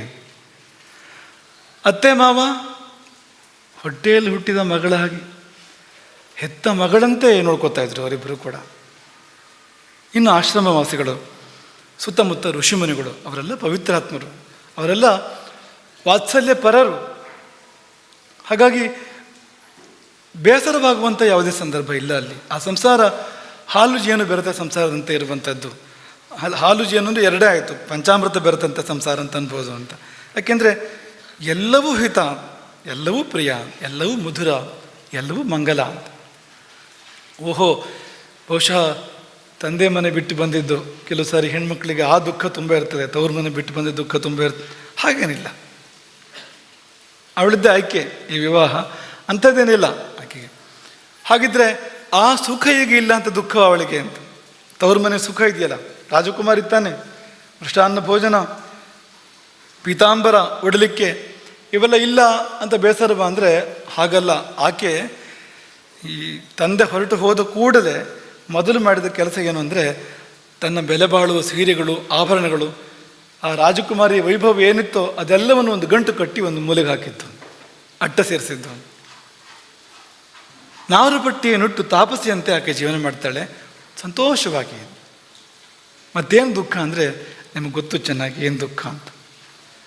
ನಾರದರ ವಾಕ್ಯ ಅವಳ ಹೃದಯದಲ್ಲಿ ಸುತ್ತಾ ಇದೆ. ನಾರದೇಯನ ಯದುಕ್ತಂಥದ್ದು ವಾಕ್ಯಂ ಮನಸ್ಸಿ ವರ್ತತೆ. ಆ ವಾಕ್ಯ ಅವಳ ಮನಸ್ಸಿನಲ್ಲಿ ಸ್ಥಿರವಾಗಿ ನೆಲೆ ನಿಂತಿದೆ. ಗಂಡನ ಆಯುಸ್ಸು, ಗಂಡನ ಬದುಕಿನ ಪ್ರಶ್ನೆ ಅಲ್ವಾ ಅದು. ಹಾಗಾಗಿ ಸಾವಿತ್ರ್ಯ ಗ್ಲಾಯಮಾನಾಯ ತಿಷ್ಠಂತ್ಯಾಸ್ತು ದಿವಾನುಷಂ. ಹಗಲು ರಾತ್ರಿ ಒಳಗೊಳಗೆ ನೊಂದಳು ಬೆಂದಳು ಸಾವಿತ್ರಿ. ದಿನ ಲೆಕ್ಕ ಮಾಡ್ತಾಳೆ ಅವಳು, 364, 363 ಈ ರೀತಿ ದಿನ ಲೆಕ್ಕ ಮಾಡ್ತಾಳೆ. ದಿವಸೇ ಗತೆ ಗಣಯಂತ್ಯಾಶ ಸಾವಿತ್ರ್ಯ ದಿವಸೇ ಗತೆ. ಒಂದೊಂದು ದಿನ ಕಳೆದಂತೆಯೂ ಅವಳ ದುಃಖ ಹೆಚ್ಚುತ್ತಾ ಇತ್ತು. ಆಯಿತು, ಇನ್ನು 3 ತಿಂಗಳು, 2 ತಿಂಗಳು, 1 ತಿಂಗಳು, ಈ ರೀತಿ ಸಮಯ ಹೋಗ್ತಾ ಇದೆ. ನೀವು ಆಲೋಚನೆ ಮಾಡಿ ನೀವು ಅದನ್ನು ಅಂತ. ಆಕೆಯ ಪರಿಸ್ಥಿತಿ ಏನಿರ್ಬೋದು ಅಂತ, ಆಕೆಯ ಸಂದರ್ಭ ಏನಿರ್ಬೋದು ಅಂತ ಕಲ್ಪನೆ ಮಾಡಿಕೊಳ್ಳಿ ಅಂತ. 4 ದಿನ ಉಳಿದಿತ್ತು. ಆವರೆಗೂ ಆಕೆ ಯಾರಲ್ಲೂ ತೋರಿಸ್ಕೊಂಡಿಲ್ಲ ತನ್ನ ಮನಸ್ಸಿನ ದುಃಖ ಅಥವಾ ನಾರದರು ಹೇಳಿದ ಮಾತು ಯಾರಿಗೂ ಹೇಳಿಲ್ಲ. ಯಾಕೆಂದರೆ ಎಲ್ರಿಗೂ ಚಿಂತೆ ಆಗುವಂಥದ್ದು, ಅದರಿಂದ ಪರಿಹಾರ ಏನೋ ಯಾರು ಬಳಿಯಲು ಕೂಡ ಇಲ್ಲ. ಹಾಗಾಗಿ ಯಾಕೆ ಆ ದುಃಖವನ್ನು ಎಲ್ಲರಿಗೂ ಕೊಡುವಂಥದ್ದು? 1 ವರ್ಷ ನಂತರ ಬರೋ ದುಃಖವನ್ನು ಇವತ್ತೇ ಕೊಡಬೇಕಾ? ದುಃಖವನ್ನು ಸಾಂಕ್ರಾಮಿಕ ಮಾಡಬಾರ್ದು, ನಾವು ಸುಖವನ್ನು ಮಾಡ್ಬೋದು ಬೇಕಿದ್ರೆ. ರಾಮನ ತತ್ವ ಇದು ಅಂತ. ರಾಮ ಕಾಡಿಗೆ ಹೋಗಬೇಕಾದ್ರೆ ತನ್ನೊಟ್ಟಿಗೆ ಪ್ರಜೆಗಳನ್ನು ಕರ್ಕೊಂಡು ಹೋಗೋದಿಲ್ಲ. ಅವನು ರಾತ್ರಿ ಮಲಗಿದ್ದಾಗ ಬಿಟ್ಟು ಹೋಗ್ತಾನೆ ಪ್ರಜೆಗಳನ್ನು. ಯಾಕೆಂದರೆ ನನ್ನ ದುಃಖವನ್ನು ನಾನು ಅವ್ರಿಗೆ ಹಂಚಬೇಕಾ ಅಂತ, ಬೇಡ ಅಂತ, ಸುಖವನ್ನು ಹಂಚಬೇಕು ಅಂತ. ಹಾಗೆ ಆ ದುಃಖವನ್ನು ಆಕೆ ಯಾರೊಟ್ಟಿಗೂ ಹಂಚಿಕೊಳ್ಳಲಿಲ್ಲ, ಒಬ್ಬಳೇ ಅನುಭವಿಸಿದಳು, ಒಳಗೊಳಗೆ ಅನುಭವಿಸಿದಳು ಅಂತ. ತುಂಬ ಕಷ್ಟಪಟ್ಟಳು. 4 ದಿನ ಉಳಿದಿದೆ, 4 ದಿನ ಉಳಿದಿದೆ ಆ 365 ದಿನಕ್ಕೆ, ಆ ದಿನಕ್ಕೆ. ಆಗ ಆಕೆ ಒಂದು ವ್ರತವನ್ನು ಕೈಗೊಳ್ತಾಳೆ. ಅದು 3 ದಿನಗಳ ವ್ರತ. ಅದು 3 ದಿನಗಳ ಉಪವಾಸ. ಅದು 4ನೇ ದಿನ ಪಾರಣೆ. ಪತಿಯ ಆಯುಸ್ಸಿನ ವೃದ್ಧಿಗಾಗಿರ್ತಕ್ಕಂಥ ಒಂದು ವ್ರತ. ಅದನ್ನು ಮುಂದೆ ಸಾವಿತ್ರ ವ್ರತ ಅಂತಲೇ ಕರೆದಿದ್ದಾರೆ. ವ್ರತವನ್ನು ಮಾಡ್ತಾಳೆ. ಮೊದಲು ಆಕೆಯ ಅತ್ತೆ ಮಾವ ಒಪ್ಪಲಿಲ್ವಂತೆ. ಯಾಕೆಂದರೆ ಹೊಟ್ಟೆಯಲ್ಲಿ ಹುಟ್ಟಿದ ಮಗಳಂತೆ ಆಕೆಯನ್ನು ನೋಡ್ತಾ ಇದ್ದಾರೆ ವಿಮರ್ಸೇನ ಮತ್ತು ಆತನ ಪತ್ನಿ. ಹಾಗಾಗಿ ಇವಳನ್ನು 3 ದಿವಸ ಉಪವಾಸ ಕೂಡಿಸೋದಂದರೆ ಅವರಿಗೆ ಸರ್ವಥಾ ಮನಸ್ಸಿಲ್ಲ ಅಂತ, ಏನೇನೂ ಮನಸ್ಸಿಲ್ಲ ಅಂತ. ಆದರೆ ಈಕೆ ಮತ್ತೆ ಮತ್ತೆ ಕೇಳಿಕೊಂಡಾಗ ಆಯಿತು ನಿನ್ನ ಖುಷಿ ಅಂತ, ನಿನ್ನ ಇಷ್ಟ ಅಂತ, ಇವಳಿಗೋಸ್ಕರವಾಗಿ ಅವರು ಒಪ್ಕೊಂಡಿರ್ತಕ್ಕಂಥದ್ದು. 3 ದಿವಸ ಆಕೆ ಉಪವಾಸ ಮಾಡ್ತಾಳೆ. ತ್ರಯೋದಶಿ, ಚತುರ್ದಶಿ, ಅಮಾವಾಸ್ಯೆ, ಪಾಡ್ಯಕ್ಕೆ ಆ ದಿನ. 4ನೇ ದಿನ ಬಂತು. 3 ದಿನ ಉಪವಾಸವನ್ನು ಆಕೆ ಯಶಸ್ವಿಯಾಗಿ ಮಾಡಿದಳು, ನಿರ್ವಿಘ್ನವಾಗಿ ಮಾಡಿದಳು. ಏನೂ ಆಹಾರ ತಗೊಳ್ಳಿಲ್ಲ ಏತನ ಮಧ್ಯದಲ್ಲಿ. ನಿಷ್ಠೆಯಿಂದ ಬರೀ ಉಪವಾಸ ಇರೋದು ಮಾತ್ರ ಅಲ್ಲ, ನಾವು ಆ ಸಮಯದಲ್ಲಿ ಧರ್ಮದೊಟ್ಟಿಗೆ ದೇವರೊಟ್ಟಿಗೆ ನಮ್ಮನ್ನು ಪೂರ್ತಿ ಜೋಡಿಸ್ಕೊಳ್ಬೇಕಾಗ್ತದೆ. ಹಾಗೆ ಇದ್ಲವಳು ಸಾವಿತ್ರಿ. 4ನೇ ದಿನ ಬಂತು. 4ನೇ ದಿನ ಬಂದು ಸೂರ್ಯ 4 ಹಸ್ತ ಮೇಲಕ್ಕೆ ಬಂದಿದ್ದಾನೆ. ಯುಗ ಮಾತ್ರ ಅಂತ ಕರೀತಾರೆ. 4 ಹಸ್ತ ಮೇಲಕ್ಕೆ ಬಂದಿದ್ದಾನೆ. ಪಾರಣೆ ಮಾಡುವ ಹೊತ್ತು ಅತ್ತೆ ಮಾವ ಹೇಳಿದ್ರಂತೆ, ಮುಖ್ಯವಾಗಿ ಮಾಮ, ಪಾರಣೆ ಮಾಡುವಂತ.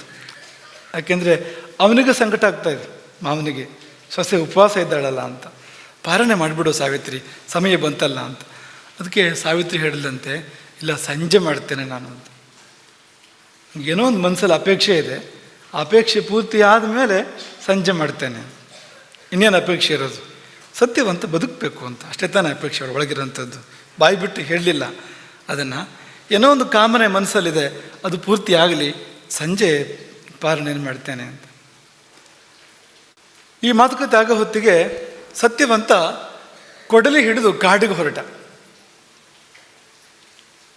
ಅಗ್ನಿಹೋತ್ರಕ್ಕೆ ಬೇಕಾದ ಸಮಿತ್ತುಗಳನ್ನು ತರಬೇಕು ಅವನು, ಮತ್ತು ಹಣ್ಣು ಹಂಪಲುಗಳನ್ನು ಕೂಡ ತರಬೇಕು. ಪೂಜೆಗೆ ಆಹಾರಕ್ಕೆಲ್ಲ ಬೇಕಲ್ವಾ, ಹಣ್ಣು ಹಂಪಲುಗಳನ್ನು ಕೂಡ ತರಬೇಕು ಕಾಡಿನಿಂದ. ಹಾಗಾಗಿ ಕೊಡಲಿ ಹಿಡಿದು ಸತ್ಯವಂತ ಹೊರಟ ಕಾಡಿಗೆ. ಸಾವಿತ್ರಿ ಹೃದಯ ತಳಮಳಿಸಿತು ಅಂತ. ಏನು ಕಥೆಯೋ ಅಂತ, ಕಾಡಿನಲ್ಲಿ ಅಂತ. ನಾನು ಬರಲ್ಲ ಜೊತೆಗೆ ಅಂತ. ನಾನು ಬರಲ್ಲ ಅಲ್ಲ, ನಾನು ಬರ್ತೇನೆ ಜೊತೆಗೆ ಅಂತ. ಸತ್ಯವಂತ ಸರ್ವಥಾ ಒಪ್ಪಲಿಲ್ಲ. ಯಾಕೆಂದರೆ ಈ 1 ವರ್ಷದಲ್ಲಿ ಆಕೆ ಆಶ್ರಮದಿಂದ ಹೊರಗೆ ಹೋಗಿದ್ದು ಅಂತಲೇ ಇಲ್ವಂತೆ. ಎಲ್ಲಿಗೂ ಹೋಗಲಿಲ್ಲ ಅವಳು. ಆಶ್ರಮದಲ್ಲಿ ಪ್ರತಿದಿನವೂ ಕೂಡ ಅತ್ತೆ ಮಾವಂದಿರ ಸೇವೆ, ಪತಿಯ ಸೇವೆ, ಆಶ್ರಮವಾಸಿಗಳ ತಪಸ್ಸುಗಳ ಸೇವೆ ಮಾಡಿಕೊಂಡು ಅಲ್ಲೇ ಇದ್ಬಿಡ್ತಾಳೆ ಅವಳು. ಎಲ್ಲೂ ಹೋದವಳಲ್ಲ, ಹೋಗೋದು ಬೇಡ ಅಂತ ಯಾರೂ ಹೇಳಿಲ್ಲ. ಆದರೆ ಆಕೆಗೆ ಅಷ್ಟೇ ಸಾಕು ಅಂತ, ಅಷ್ಟೇ ಅವಳು ಬದುಕು ಅಂತ, ಎಲ್ಲೂ ಹೋದವಳಲ್ಲ ಅಂತ. ಇವತ್ತು ಮಾತ್ರ ಸತ್ಯವಾನನ ಜೊತೆಯಲ್ಲಿ ತಾನು ಬರ್ತೇನೆ ಅಂತ ಹೇಳ್ತಾ ಇದ್ದಾಳೆ. ಸತ್ಯವಾನ್ ಹೇಳಿದ, ನೀನು ಹೊರಗೆ ಬಂದವಳೇ ಅಲ್ಲ, ಈ 3 ದಿವಸ ಉಪವಾಸ ಬೇರೆ ಆಗಿದೆ, ಪಾರಣೆ ಮಾಡಿಲ್ಲ ನೀನು ನನ್ನ ಜೊತೆ ಕಾಡಿಗೆ ಬರೋದ ಅಂತ, ಬೇಡ ಬೇಡ. ಆದರೆ ಸಾವಿತ್ರಿ ಆಗ್ರಹ ಮಾಡಿಲ್ಲಂತೆ, ಇಲ್ಲ ನಾನು ಬಂದೇ ಬರ್ತೇನೆ, ಬರಲೇಬೇಕು ನನಗೆ ಅಂತ. ಕೊನೆಗೆ ಸತ್ಯವಾನ್ ಹೇಳಿದಂತೆ, ನೀನು ಅಪ್ಪ ಅಮ್ಮನ ಕೇಳು, ಅವ್ರು ಹ್ಞೂ ಅಂದರೆ ಬಾ ಅಂತ. ಹೋಗಿ ಅಪ್ಪ ಅಮ್ಮಂದ್ರನ್ನು, ಅಂದರೆ ತನ್ನ ಅತ್ತೆ ಮಾವಂದ್ರನ್ನು ಆಕೆ ಒತ್ತಾಯ ಮಾಡ್ತಾಳೆ, 1 ದಿವಸ ಹೋಗಿ ಬರ್ತೇನೆ ನಾನು, ಕಳಿಸ್ಕೊಡಿ ನನ್ನನ್ನು ಅಂತ. ಸತ್ಯವಾನ ಜೊತೆಲಿ ಹೋಗಿ ಬರ್ತೇನೆ ಅಂತ. ಈ 1 ವರ್ಷದಲ್ಲಿ ಸಾವಿತ್ರಿ ಏನೂ ಕೇಳಿಲ್ವಂತೆ. ವೈವಾಹಿಕ ಜೀವನದ 1 ವರ್ಷದಲ್ಲಿ ಒಂದು ಸಣ್ಣ ಅಪೇಕ್ಷೆಯನ್ನು ಕೂಡ ಮುಂದಿಟ್ಟಿಲ್ಲ ಆಕೆ. ಇದು ಬೇಕು ಅದು ಬೇಕು ಅಂತ ಏನೇನೂ ಕೇಳಿಲ್ಲ. ಮೊಟ್ಟ ಮೊದಲು ಏನೋ ಒಂದು ಕೇಳ್ತಾ ಇದ್ದಾರೆ ಅವರು. ಮಾಮನಿಗೆ ಪಾಪ ಅನ್ನಿಸ್ತು. ಆಯಿತು ಹೋಗ್ಬಾ, ಹುಷಾರಿ, ಜಾಗ್ರತೆ ಅಂತ ಸತ್ಯವಂತನಿಗೂ ಹೇಳ್ತಾನೆ, ಸಾವಿತ್ರಿಗೂ ಮಾವ ಹೇಳ್ತಾನೆ. ಇಬ್ಬರು ಹೊರಟರು. ಒಂದಷ್ಟು ದೂರ ಹೋದರು ಕಾಡಿನಲ್ಲಿ. ಕಾಡಿನಲ್ಲಿ ಹೋಗಿ ಸತ್ಯವಾನ್ ಮೊದಲು ಹಣ್ಣು ಹಂಪಲುಗಳನ್ನು ಸಂಗ್ರಹ ಮಾಡ್ತಾನೆ. ಬುಟ್ಟಿ ತಗೊಂಡೋಗಿದ್ದ. ಬುಟ್ಟಿಯಲ್ಲಿ ಹಣ್ಣು ಹಂಪಲುಗಳನ್ನು ತುಂಬುತ್ತಾನೆ. ಸಾವಿತ್ರಿ ಒಂದು ಕಡೆಗೆ ಅದನ್ನು ಇಡ್ತಾಳೆ. ಅದಾದ ಮೇಲೆ ಕಟ್ಟಿಗೆ ಬಡಿಬೇಕು. ಅಂದರೆ ಸಮಿತಿಗೂ ಬೇಕು, ಇಂಧನಕ್ಕೂ ಬೇಕಲ್ವಾ, ಅಲ್ಲಿ ಹೋಮ ಹವನ ನಡಿಬೇಕು ಅಂದರೆ ಅದಕ್ಕೆ ಕಟ್ಟಿಗೆನೂ ಬೇಕಲ್ವಾ. ಕಟ್ಟಿಗೆ ಬಡಿತಾ ಇದ್ದಾನೆ. ಅದು ಯಾವಾಗಲೂ ಮಾಡೋ ಕೆಲಸವೇ, ಅವನು ಯಾವಾಗಲೂ ಮಾಡೋ ಕೆಲಸವೇ. ಆದರೆ ಅವತ್ತು ಕಟ್ಟಿಗೆ ಬಡಿಬೇಕಾದ್ರೆ ಬೆವರಿತಂತೆ. ಮೈಯೆಲ್ಲ ಬೆವರಿದೆ ಸತ್ಯವಂತನಿಗೆ. ಆ ಕಟ್ಟಿಗೆ ಬಡಿದು ಏನೋ ಶ್ರಮ ಆಯ್ತು ಅವನಿಗೆ. ತಲೆನೋವು ಬಂತು.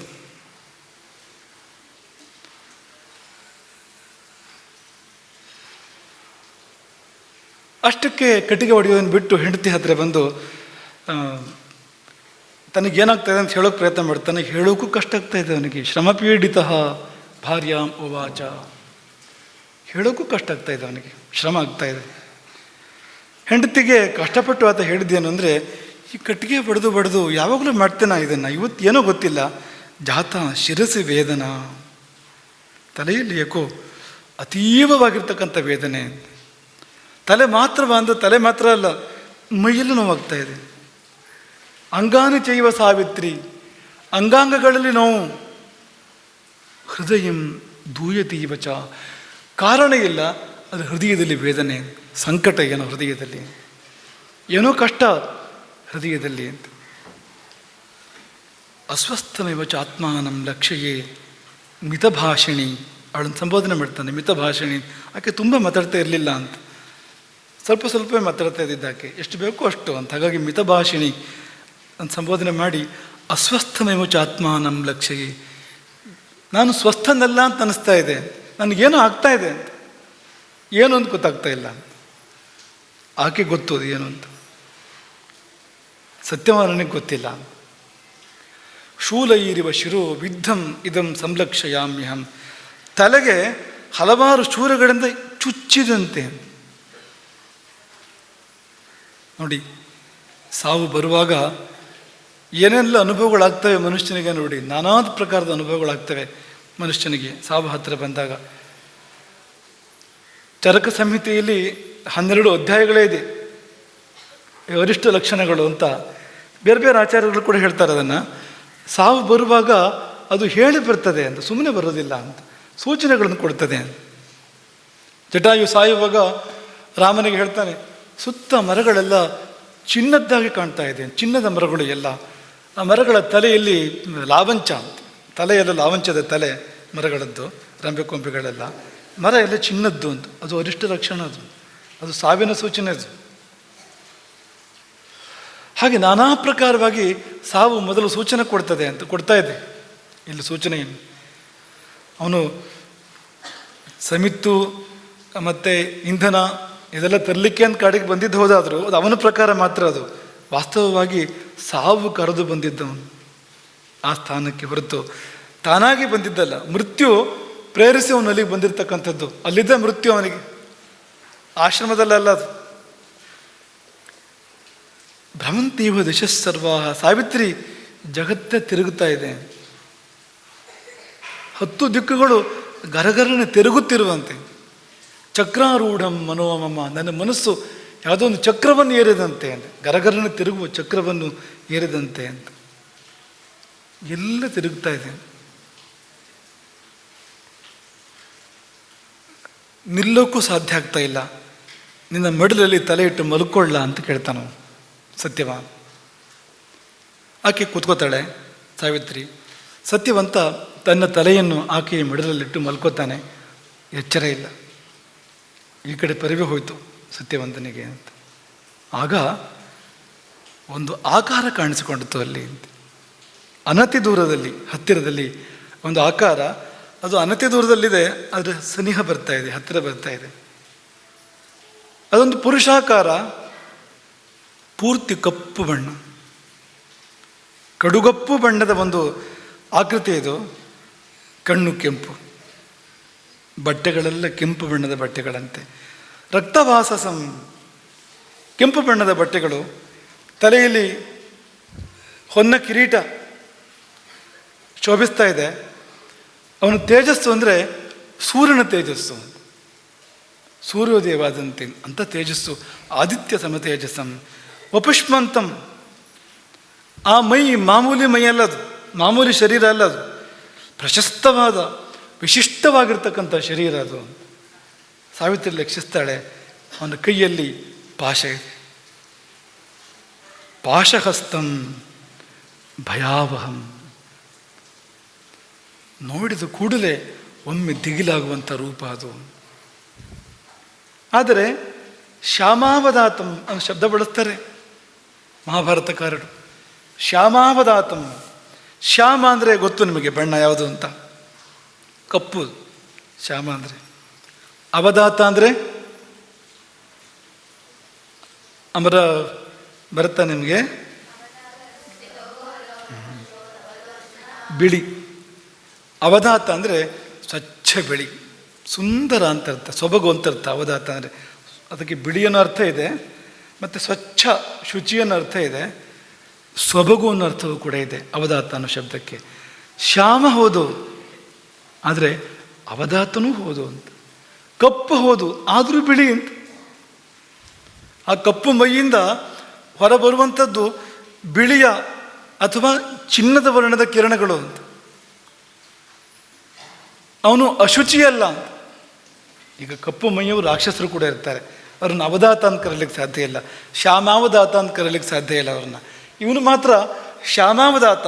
ಆ ಕಪ್ಪಲ್ಲೂ ಏನೋ ಒಂದು ಸೊಗಸಿದೆ, ಆ ಕಪ್ಪಲ್ಲೂ ಏನೋ ಒಂದು ಬಿಳಿ ಇದೆ, ಆ ಕಪ್ಪಲ್ಲೂ ಏನೋ ಒಂದು ಶೋಭೆ ಇದೆ ಅಂತ, ಅಂಥದ್ದು ಅಂತ. ಹಾಗಾಗಿ ಶ್ಯಾಮಾವಧಾತಂ ರಕ್ತಾಕ್ಷಂ ಪಾಶಹಸ್ತಂ ಭಯಾವಹಂ. ಭಯ ಆ ವ್ಯಕ್ತಿತ್ವ ಮಾಡಬೇಕಾದ ಕಾರ್ಯ ಇದೆಯಲ್ಲ, ಧರ್ಮ ಧರ್ಮಗಳ ನಿರ್ಣಯ, ಶಿಕ್ಷೆ ರಕ್ಷೆಗಳನ್ನು ಕೊಡುವಂಥದ್ದು, ಮಾಡಬೇಕಾದ ಕಾರ್ಯ ನಿಷ್ಕರಣವಾದ ಕಾರ್ಯ ಅದು. ಹಾಗಾಗಿ ಭಯಾವಹಂ. ಆತ ಹತ್ತಿರವೇ ಬಂದು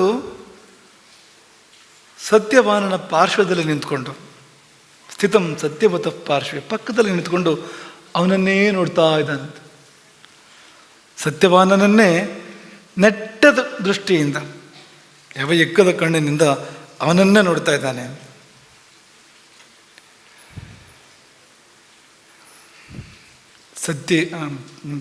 ಆ ಸಂದರ್ಭದಲ್ಲಿ ಸಾವಿತ್ರಿಯ ಹೃದಯ ಗಡಗಡನೆ ನಡುಗಿತು ಅಂತ. ಹೃದಯೇನ ಪ್ರವೇಯಪತಿ. ಅನಿಷ್ಟವನ್ನು ಶಂಕಿಸಿ, ಅನರ್ಥವನ್ನು, ಯಾವುದನ್ನು ಕುರಿತು ಆಕೆ 1 ವರ್ಷದಿಂದ ತಳಮಳಿಸ್ತಾ ಇದ್ಲೋ ಅಂಥ ಅನಾಹುತವನ್ನು ಶಂಕಿಸಿ ಆಕೆ ಹೃದಯ ಗಡಗಡನೆ ನಡುಗಿತು. ಆಕೆ ಲಘುಬಗನೆ ತನ್ನ ತೊಡೆಯ ಮೇಲಿದ್ದಂಥ ಪತಿಯ ಶಿರಸ್ಸನ್ನು ನೆಲದಲ್ಲಿರಿಸಿ, ಸತ್ಯವಾನನ ಶಿರಸ್ಸನ್ನು ನೆಲದಲ್ಲಿರಿಸಿ ಬೇಗನೆ ಎದ್ದುಕೊಂಡು ಕೈ ಮುಗಿದು ಆರ್ತಳಾಗಿ ಕೇಳ್ತಾಳೆ, ಯಾರು ನೀನು? ಎಲ್ಲಿಂದ ಬಂದೆ? ಯಾಕೆ ಬಂದೆ? ನೀನು ಮನುಷ್ಯನಲ್ಲ, ನೀನು ದೇವತೆ. ದೈವತಂ ತ್ವಾಭಿಜಾನಾಮಿ. ನೀನು ದೇವತೆ. ಯಾಕೆಂದರೆ ವಪುರೇತ ಧ್ಯಮಾನುಷ್ಯಂ. ಈ ಶರೀರ, ಈ ಆಕೃತಿ ಅದು ಮನುಷ್ಯರಿಗೂ ಸಲ್ಲುವಂಥದ್ದಲ್ಲ, ಅದು ಅತಿಮಾನುಷವಾಗಿರುವಂಥದ್ದು. ಆಗಿನ ಕಾಲದ ಹೆಣ್ಮಕ್ಳ ಸಂಸ್ಕಾರ ನೋಡಿದ ಮಾತ್ರಕ್ಕೆ ಮನುಷ್ಯನೋ ದೇವತೆಯೋ ಯಕ್ಷನೋ ಗಂಧರ್ವನೋ ರಾಕ್ಷಸನೋ ಗುರುತಿಸುವಷ್ಟು ಅವರಿಗೆ ಸಂಸ್ಕಾರ ಅಂತ.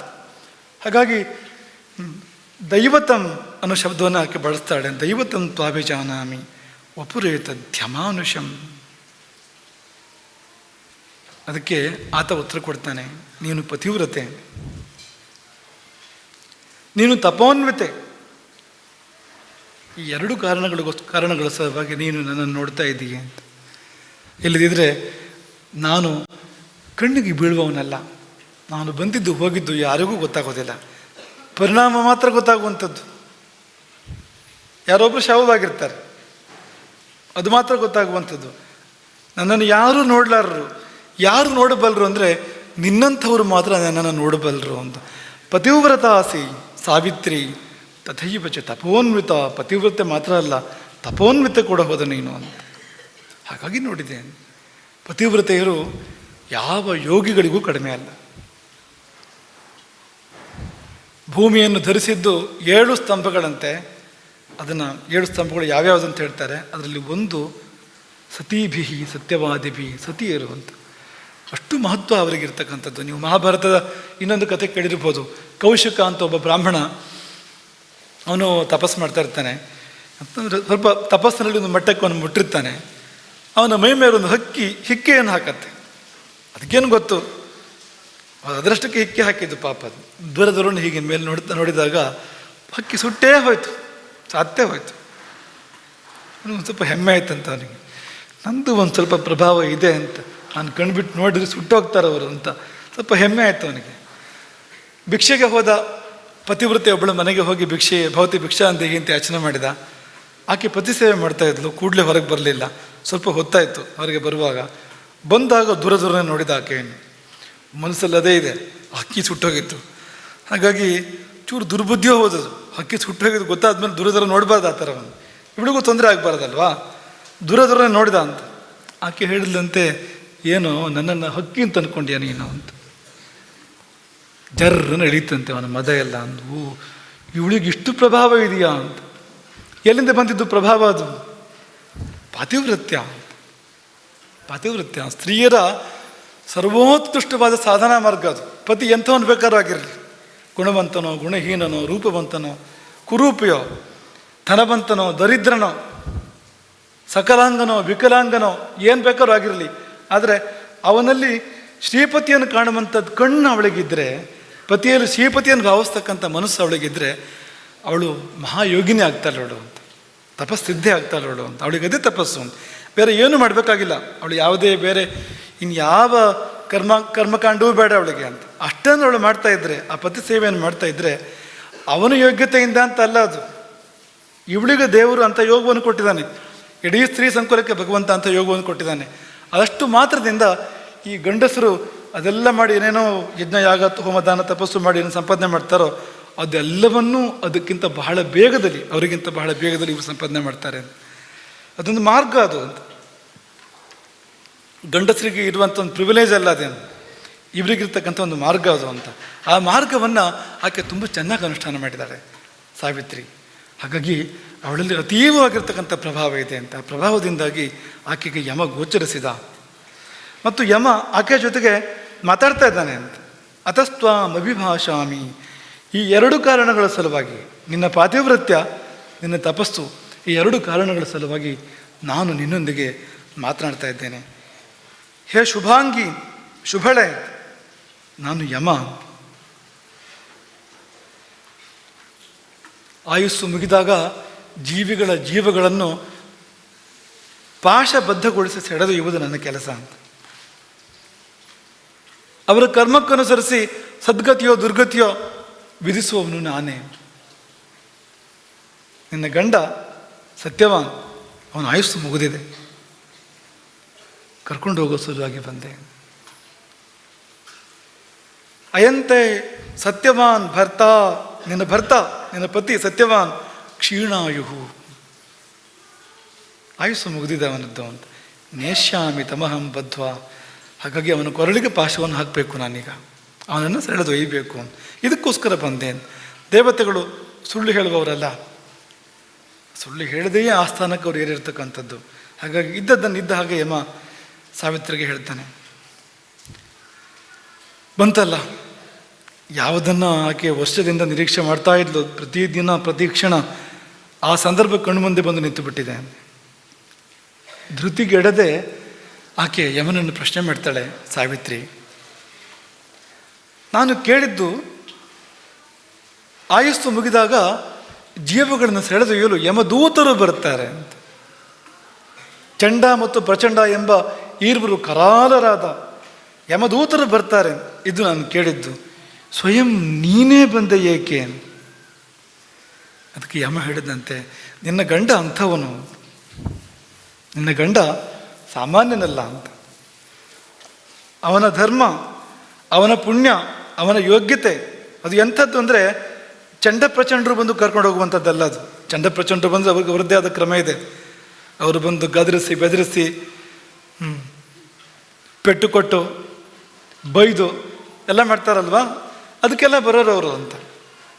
ಯಮನ ಕ್ರಮ ಬೇರೆ ಇದೆ ಅಂತ. ಹಾಗಾಗಿ ಇದು ಅಂಥ ಜೀವ ಅಲ್ಲ, ಇದು ಪ್ರಶಸ್ತವಾದ ಜೀವ, ಇದು ಶ್ರೇಷ್ಠವಾದ ಜೀವ, ಗುಣಸಾಗರ ಅಂತ. ನಿನ್ನ ಗಂಡ ಗುಣಸಾಗರ ಅಂತ, ಸಮುದ್ರದಷ್ಟು ಗುಣಗಳಿದೆ ಅವನಲ್ಲಿ. ಹಾಗಾಗಿ ಇವನನ್ನು ಆ ರೀತಿ ಹಿಂಸೆಪಡಿಸಿ ಕ್ಲೇಶಪಡಿಸಿ ಕರ್ಕೊಂಡು ಹೋಗುವಂಥದ್ದೆಲ್ಲ, ಇವನನ್ನು ಗೌರವದಿಂದ ಮರ್ಯಾದೆಯಿಂದ ಕರ್ಕೊಂಡು ಹೋಗಬೇಕು. ನಾನೇ ಬಂದೆ ಅದಕ್ಕೋಸ್ಕರವಾಗಿ ಅಂತ ಯಮ ಉತ್ತರ ಕೊಡ್ತಾನೆ. ನೋಡಿ, ಸತ್ಯವಾನ್ ಅನ್ನೋದು ಕೂಡ ಮಹತ್ವ ಇದೆ ಒಂದಷ್ಟು ಅಂತ. ಇಷ್ಟು ಹೇಳಿ ತಡ ಮಾಡಲಿಲ್ಲ, ಯಾಕೆಂದರೆ ಮುಹೂರ್ತ ಅದು, ಆ ಮುಹೂರ್ತಕ್ಕೆ ಅವನ ಕಾರ್ಯವನ್ನು ಮಾಡಬೇಕು. ಒಂದು ಕ್ಷಣ ಮುಂದಿಲ್ಲ, ಒಂದು ಕ್ಷಣ ಹಿಂದಿಲ್ಲ ಅಂತ. ಸತ್ಯವಂತನ ಹೃದಯದೊಳಗಿನ ಅಂಗುಷ್ಠ ಮಾತ್ರ ಪುರುಷ, ಇಷ್ಟೇ ಅವರವರ ಅಂಗುಷ್ಠ. ಅದು ಅಂಗುಷ್ಠ ಮಾತ್ರದ ಪುರುಷನ ಕೊರಳಿಗೆ ಪಾಶವನ್ನು ಹಾಕಿ ಸೆಳೆದು ಕರೆದುಕೊಂಡು ಹೊರಟ ದಕ್ಷಿಣ ದಿಕ್ಕಿಗೆ.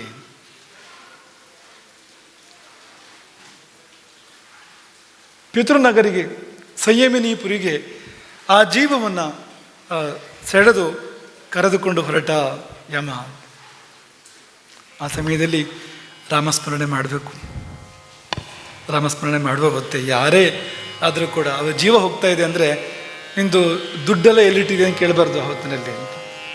ಅದರ ಬದಲು ಅವ್ರ ಕಿವಿಗೆ ಭಗವನ್ ನಾಮವನ್ನು ಕೇಳಿಸ್ಬೇಕು, ಅವರಿಗೆ ಉತ್ತಮ ಗತಿ ಪ್ರಾಪ್ತ ಆಗ್ತದೆ ಅಂತ. ಹಾಗಾಗಿ ಸಂಕೀರ್ತ ನಾರಾಯಣ ಶಬ್ದ ಮಾತ್ರ ವಿಮುಕ್ತ ದುಃಖ ಸುಖಿನೋ ಭವಂತಿ. ಕೊನೆಯ ಕ್ಷಣದಲ್ಲಿ ಅವ್ರ ಬಾಯಿಗೆ ಗಂಗೋದಕ್ಕೆ ಹಾಕೋದೋ, ತುಳಸಿ ಅಥವಾ ಸಾಲಿಗ್ರಾಮ ಕೊಡೋದೋ, ಅವರ ಕೈಯಲ್ಲಿ ಇಂಥದ್ದನ್ನು ಮಾಡಬೇಕು. ಅವರ ಬಾಯಿಂದ ರಾಮನಾಮ ಬರುವಂತೆ, ನಾರಾಯಣ ನಾಮ ಬರುವಂತೆ, ಶಿವನಾಮ ಬರುವಂತೆ ಮಾಡುವಂಥದ್ದು, ಅವರಿಗೆ ಕಿವಿಗೆ ಅಂಥ ದಿವ್ಯನಾಮವನ್ನು ಕೇಳಿಸುವಂಥದ್ದನ್ನು ಮಾಡಬೇಕಂತ. ಹಾಗಾಗಿ ಆ ನೆನಪಲ್ಲಿ ನಾವೆಲ್ಲ ಈಗ ಮತ್ತೊಮ್ಮೆ ರಾಮನಾಮವನ್ನು ಅನುಸಂಧಾನ ಮಾಡೋಣ.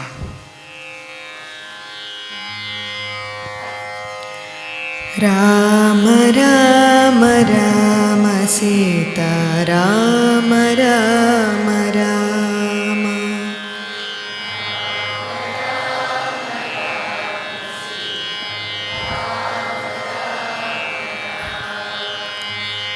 ರಾಮ ರಾಮ ರಾಮ ಸೀತಾ ರಾಮ ರಾಮ ರಾಮ.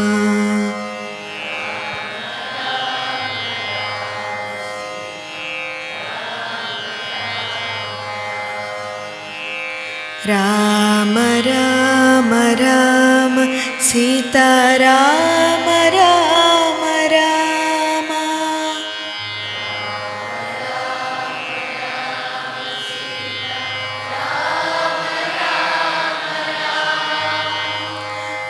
ರಾಮ ರಾಮ ರಾಮ ಸೀತಾ ರಾಮ ರಾಮ ರಾಮ.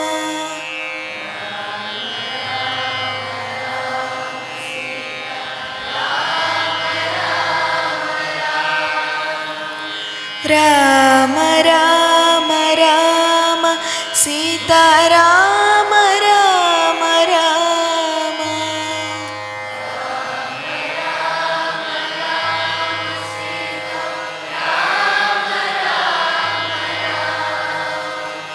ರಾಮ ರಾಮ ರಾಮ ಸೀತಾ ರಾಮ ರಾಮ ರಾಮ.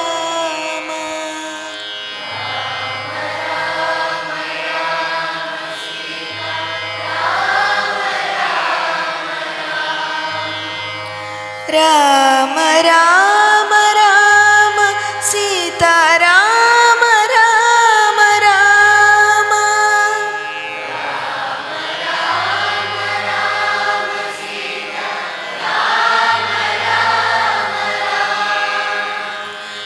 ರಾಮ ರಾಮ ರಾಮ ಸೀತಾ ರಾಮ ರಾಮ ರಾಮ.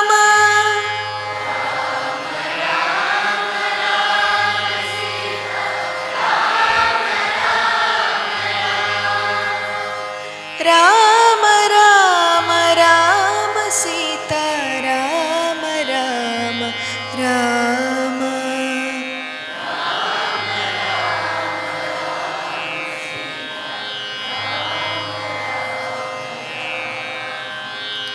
ರಾಮ ರಾಮ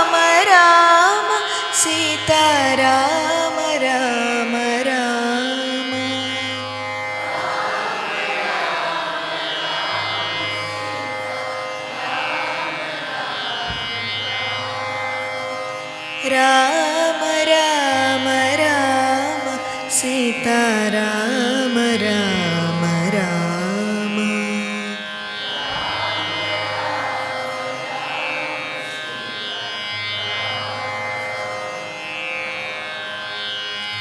ರಾಮ ರಾಮ ರಾಮ ಸೀತಾರಾಮ ರಾಮ ರಾಮ.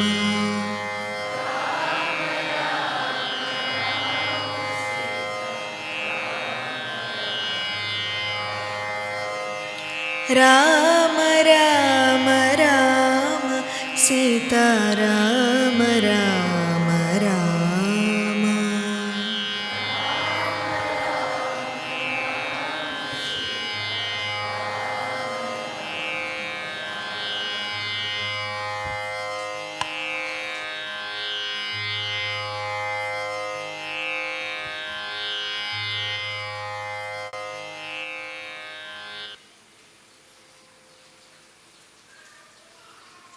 ಅದು ನಿರ್ಜನವಾದ ಕಾಡು, ಏಕಾಂತದಲ್ಲಿ ಏಕಾಂತ. ಸಾವು ಸಂಭವಿಸ್ತಾ ಇದೆ ಸತ್ಯವಂತನದ್ದು. ಕೂಗಿದ್ರೂ ಕೇಳುವವರಿಲ್ಲ, ಕರೆದರೂ ಬರುವವರಿಲ್ಲ.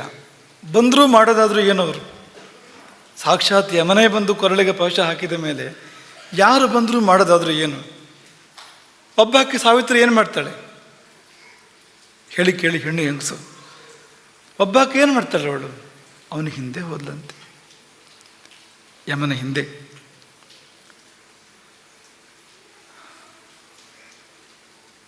ಅದಕ್ಕೂ ಯೋಗ್ಯತೆ ಬೇಕು. ಯಮನನ್ನು ನೋಡಬೇಕು ಅಂದರೆ ತುಂಬ ಯೋಗ್ಯತೆ ಬೇಕು.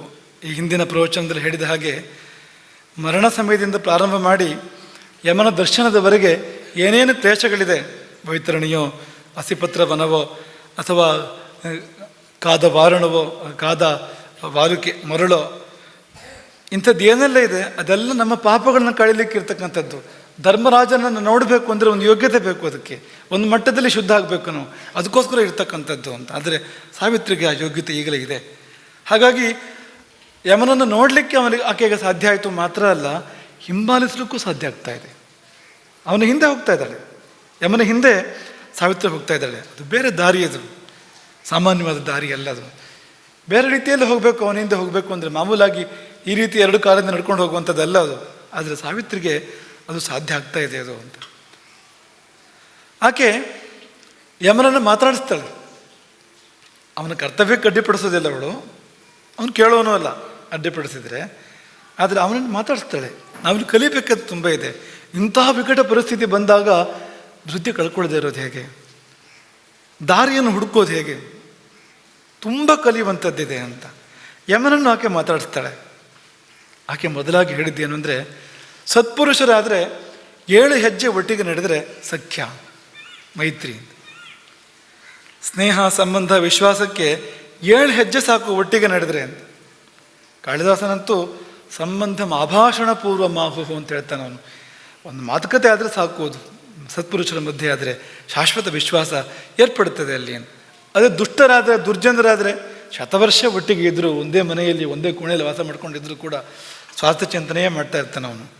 ಒಂದಲ್ಲ ಒಂದು ದಿನ ದ್ರೋಹ ಬಗೆಯೋದಕ್ಕೆ ಅವನು ಯೋಜನೆ ಆಗ್ತಾ ಇರ್ತಾನೆ. ಅದು ಎಷ್ಟು ವರ್ಷ ಇದ್ರೂ ವಿಶ್ವಾಸ ಇರೋದಿಲ್ಲ ಅಲ್ಲಿ. ಆದರೆ ಸತ್ಪುರುಷರಾದರೆ 7 ಹೆಜ್ಜೆಗೆ ವಿಶ್ವಾಸ, 7 ಹೆಜ್ಜೆಗೆ ಸ್ನೇಹ ಅಂತ. ಸಾವಿತ್ರಿ ಯಮನಿಗೆ ಹೇಳೋದೇನೆಂದರೆ, 7 ಹೆಜ್ಜೆ ನಡೆದು ನಾವೀಗ ಒಟ್ಟಿಗೆ, ಅಲ್ಲಿಗೆ ನನಗೂ ನಿನಗೂ ಒಂದು ಮೈತ್ರಿ ಬಂದಿದೆ, ನನಗೂ ನಿನಗೂ ಒಂದು ವಿಶ್ವಾಸ ಬಂದಿದೆ ಅಂತ. ಹಾಗಾಗಿ ನನ್ನ ಮಾತುಗಳನ್ನು ನೀನು ಕೇಳಿಸ್ಕೊಳ್ಬೇಕು ಅಂತ. ಯಮ ತಿರುಗಿ ನೋಡಿದ. ಅವನ ಮೊದಲನೇ ಸಮಸ್ಯೆ ಇವಳು ಯಾಕೆ ಬರ್ತಾ ಇದ್ದಾಳೆ ಅಂತ. ಮತ್ತು ಎರಡನೇದು ಈಗ ಶುರು ಮಾಡ್ತಾಳೆ ಅಂತ, ಏನು ಸತ್ಯವಂತರನ್ನು ಬದುಕಿಸ್ಕೊಡೋದು ಶುರು ಮಾಡ್ತಾಳೆ ಈಗ ಅಂತ. ಅವಳು ಆ ವಿಷಯವನ್ನೇ ತೆಗಿಲಿಲ್ಲ, ಸತ್ಯವಂತನ ಸುದ್ದಿಯನ್ನೇ ಮಾತಾಡಲಿಲ್ಲ. ಅದರ ಬದಲು ಆಕೆ ಧರ್ಮ ಪ್ರಶಂಸೆಯನ್ನು ಮಾಡ್ತಾಳೆ. ಧರ್ಮ ಅಂದರೆ ಏನು, ಧರ್ಮ ಅಂದರೆ ಎಷ್ಟು ದೊಡ್ಡದು, ಧರ್ಮ ಮಾಡುವಂಥ ಒಳಿತು ಏನು, ಧರ್ಮ ಮಾಡುವಂಥ ಶುಭ ಏನು. ಧರ್ಮರಾಜ ಅಲ್ವಾ ಯಮ ಅಂದರೆ, ಅವನಿಗೆ ತುಂಬ ಮೆಚ್ಚುಗೆ ಆಗುವಂಥದ್ದು ಅಂತ. ಯಾರು ಧರ್ಮಾತ್ಮರಿದ್ದರೆ ಅವರಿಗೆ ಧರ್ಮದ ಬಗ್ಗೆ ಒಂದು ಒಳ್ಳೆ ಮಾತಾಡಿದರೆ ತುಂಬ ಸಂತೋಷ ಆಗೇ ಬಿಡ್ತದೆ, ಬೇರೆ ಏನೂ ಬೇಡ ಅಂತ. ಧರ್ಮ ಪ್ರಶಂಸೆಯನ್ನೇ ಮಾಡ್ತಾಳೆ ಅವಳು, ಬೇರೆ ಏನೂ ಮಾಡೋದಿಲ್ಲ ಅಂತ. ಯಮ ಕಿವಿ ತುಂಬ ಕೇಳ್ಕೊಳ್ತಾನೆ. ಅವನಿಗೊಂದು ಕನಿಕರ ಅವಳ ಮೇಲೆ, ಸಾವಿತ್ರಿಯ ಮೇಲೆ. ಹಾಗಾಗಿ ಆತ ಆಕೆಗೆ ಹೇಳ್ತಾನೆ ನಿವರ್ತ. ಮೊದಲನೇ ಶಬ್ದ ಮರಳಿ ಹೋಗು ನೀನು. ಆದರೆ ಸಿಟ್ಕೊಂಡು ಹೇಳ್ತಾ ಇರೋದಲ್ಲ, ಇದು ದರ್ಪದಿಂದ ಹೇಳ್ತಾ ಇರೋದಲ್ಲ. ತುಷ್ಟೋಸ್ಮಿ, ನನಗೆ ಸಂತೋಷ ಆಗ್ತಾ ಇದೆ ಅಂತ. ಯಾವುದರಿಂದ ಅಂದರೆ ಈ ನಿನ್ನ ಮಾತುಗಳಿಂದ. ಎಷ್ಟು ಸೊಗಸಾಗಿರ್ತಕ್ಕಂಥ ಮಾತುಗಳು ಇವು. ಸ್ವರಾಕ್ಷರ ವ್ಯಂಜನ ಹೇತುಯುಕ್ತಯ. ಈ ಮಾತುಗಳು ಸ್ವರ ಸಂಪನ್ನ, ಅಕ್ಷರ ಸಂಪನ್ನ, ವ್ಯಂಜನ ಸಂಪನ್ನ ಮತ್ತು ಹೇತುಪೂರ್ವಕ ಅಂತ. ಹೇತುಪೂರ್ವಕ ಅಂದರೆ ಕಾರ್ಯಕಾರಣಬದ್ಧವಾಗಿರ್ತಕ್ಕಂಥ ಮಾತುಗಳು, ವ್ಯವಸ್ಥಿತವಾಗಿರ್ತಕ್ಕಂಥ ಮಾತುಗಳು. ಅಲ್ಲಿ ಸ್ವರಗಳೆಲ್ಲ ಆ ಸ್ಥಾನದಲ್ಲೇ ಬಂದು, ಸ್ವರಗಳಾಗಲಿ, ಅಕ್ಷರಗಳಾಗಲಿ, ವ್ಯಂಜನಗಳಾಗಲಿ ಎಲ್ಲ ಎಲ್ಲಿಂದ ಹೇಗೆ ಉಚ್ಚಾರಣೆ ಆಗಬೇಕೋ ಹಾಗೆ ಉಚ್ಚಾರಣೆಗೆ ಹೊರಗೆ ಬರ್ತಾ ಇರ್ತಕ್ಕಂಥ ಅಪರೂಪದ ವಾಣಿ ಇದು. ಸಾಮಾನ್ಯವಾಗಿ ಎಲ್ಲರಿಗೂ ಆ ಯೋಗ್ಯತೆ ಇರೋದಿಲ್ಲ ಅಂತ. ಆಂಜನೇಯ ಮಾತಾಡುವಾಗ ರಾಮ ಮೆಚ್ಚುತ್ತಾನೆ ನೋಡಿ, ಏನಪ್ಪ ಇದು ಅಂತ. ಸ್ವರ ಎಲ್ಲಿಂದ ಬರ್ತಾ ಇದೆ, ಹೇಗೆ ಉಚ್ಚಾರಣೆ ಆಗ್ತಾ ಇದೆ, ನಿಜವಾದ ವ್ಯಾಕರಣ ಇದು ಅಂತ. ಹಾಗೆ ಇಲ್ಲಿಯೂ ಕೂಡ ಅಂತ ಆಕೆಯ ಒಂದೊಂದು ಸ್ವರಗಳು, ಅಕ್ಷರಗಳು, ವ್ಯಂಜನಗಳು, ಆ ಕಾರ್ಯಕಾರಣ ಭಾವ ತುಂಬ ಸಂತೋಷ ಆಗಿದೆ ಅವನಿಗೆ. ಅದಕ್ಕಿಂತ ಹೆಚ್ಚಾಗಿ ಆ ಧರ್ಮ ಪ್ರಶಂಸೆ.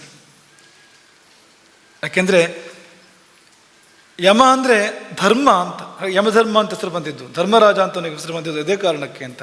ಧರ್ಮಸ್ವರೂಪ ಅವನು ಅಂತ. ಹಾಗಾಗಿ ಅವನಿಗೆ ತುಂಬ ಸಂತೋಷ ಆಯಿತು. ಅವನಿಗೆ ಸಂತೋಷ ಆದ ಕೂಡಲೇ ಮಾಡೋದೇನು ಯಮ ಅಂತ, ವರಂ ವೃಣೀಶ್ವ ಅಂತ, ವರ ಕೊಡ್ತೇನೆ ನನಗೆ, ತಗೋ. ಆದರೆ ವಿನಾ ಅಸ್ಯ ಜೀವಿತಂ, ಈ ಸತ್ಯವಾನನ ಜೀವವೊಂದನ್ನು ಬಿಟ್ಟು ಅಂತ.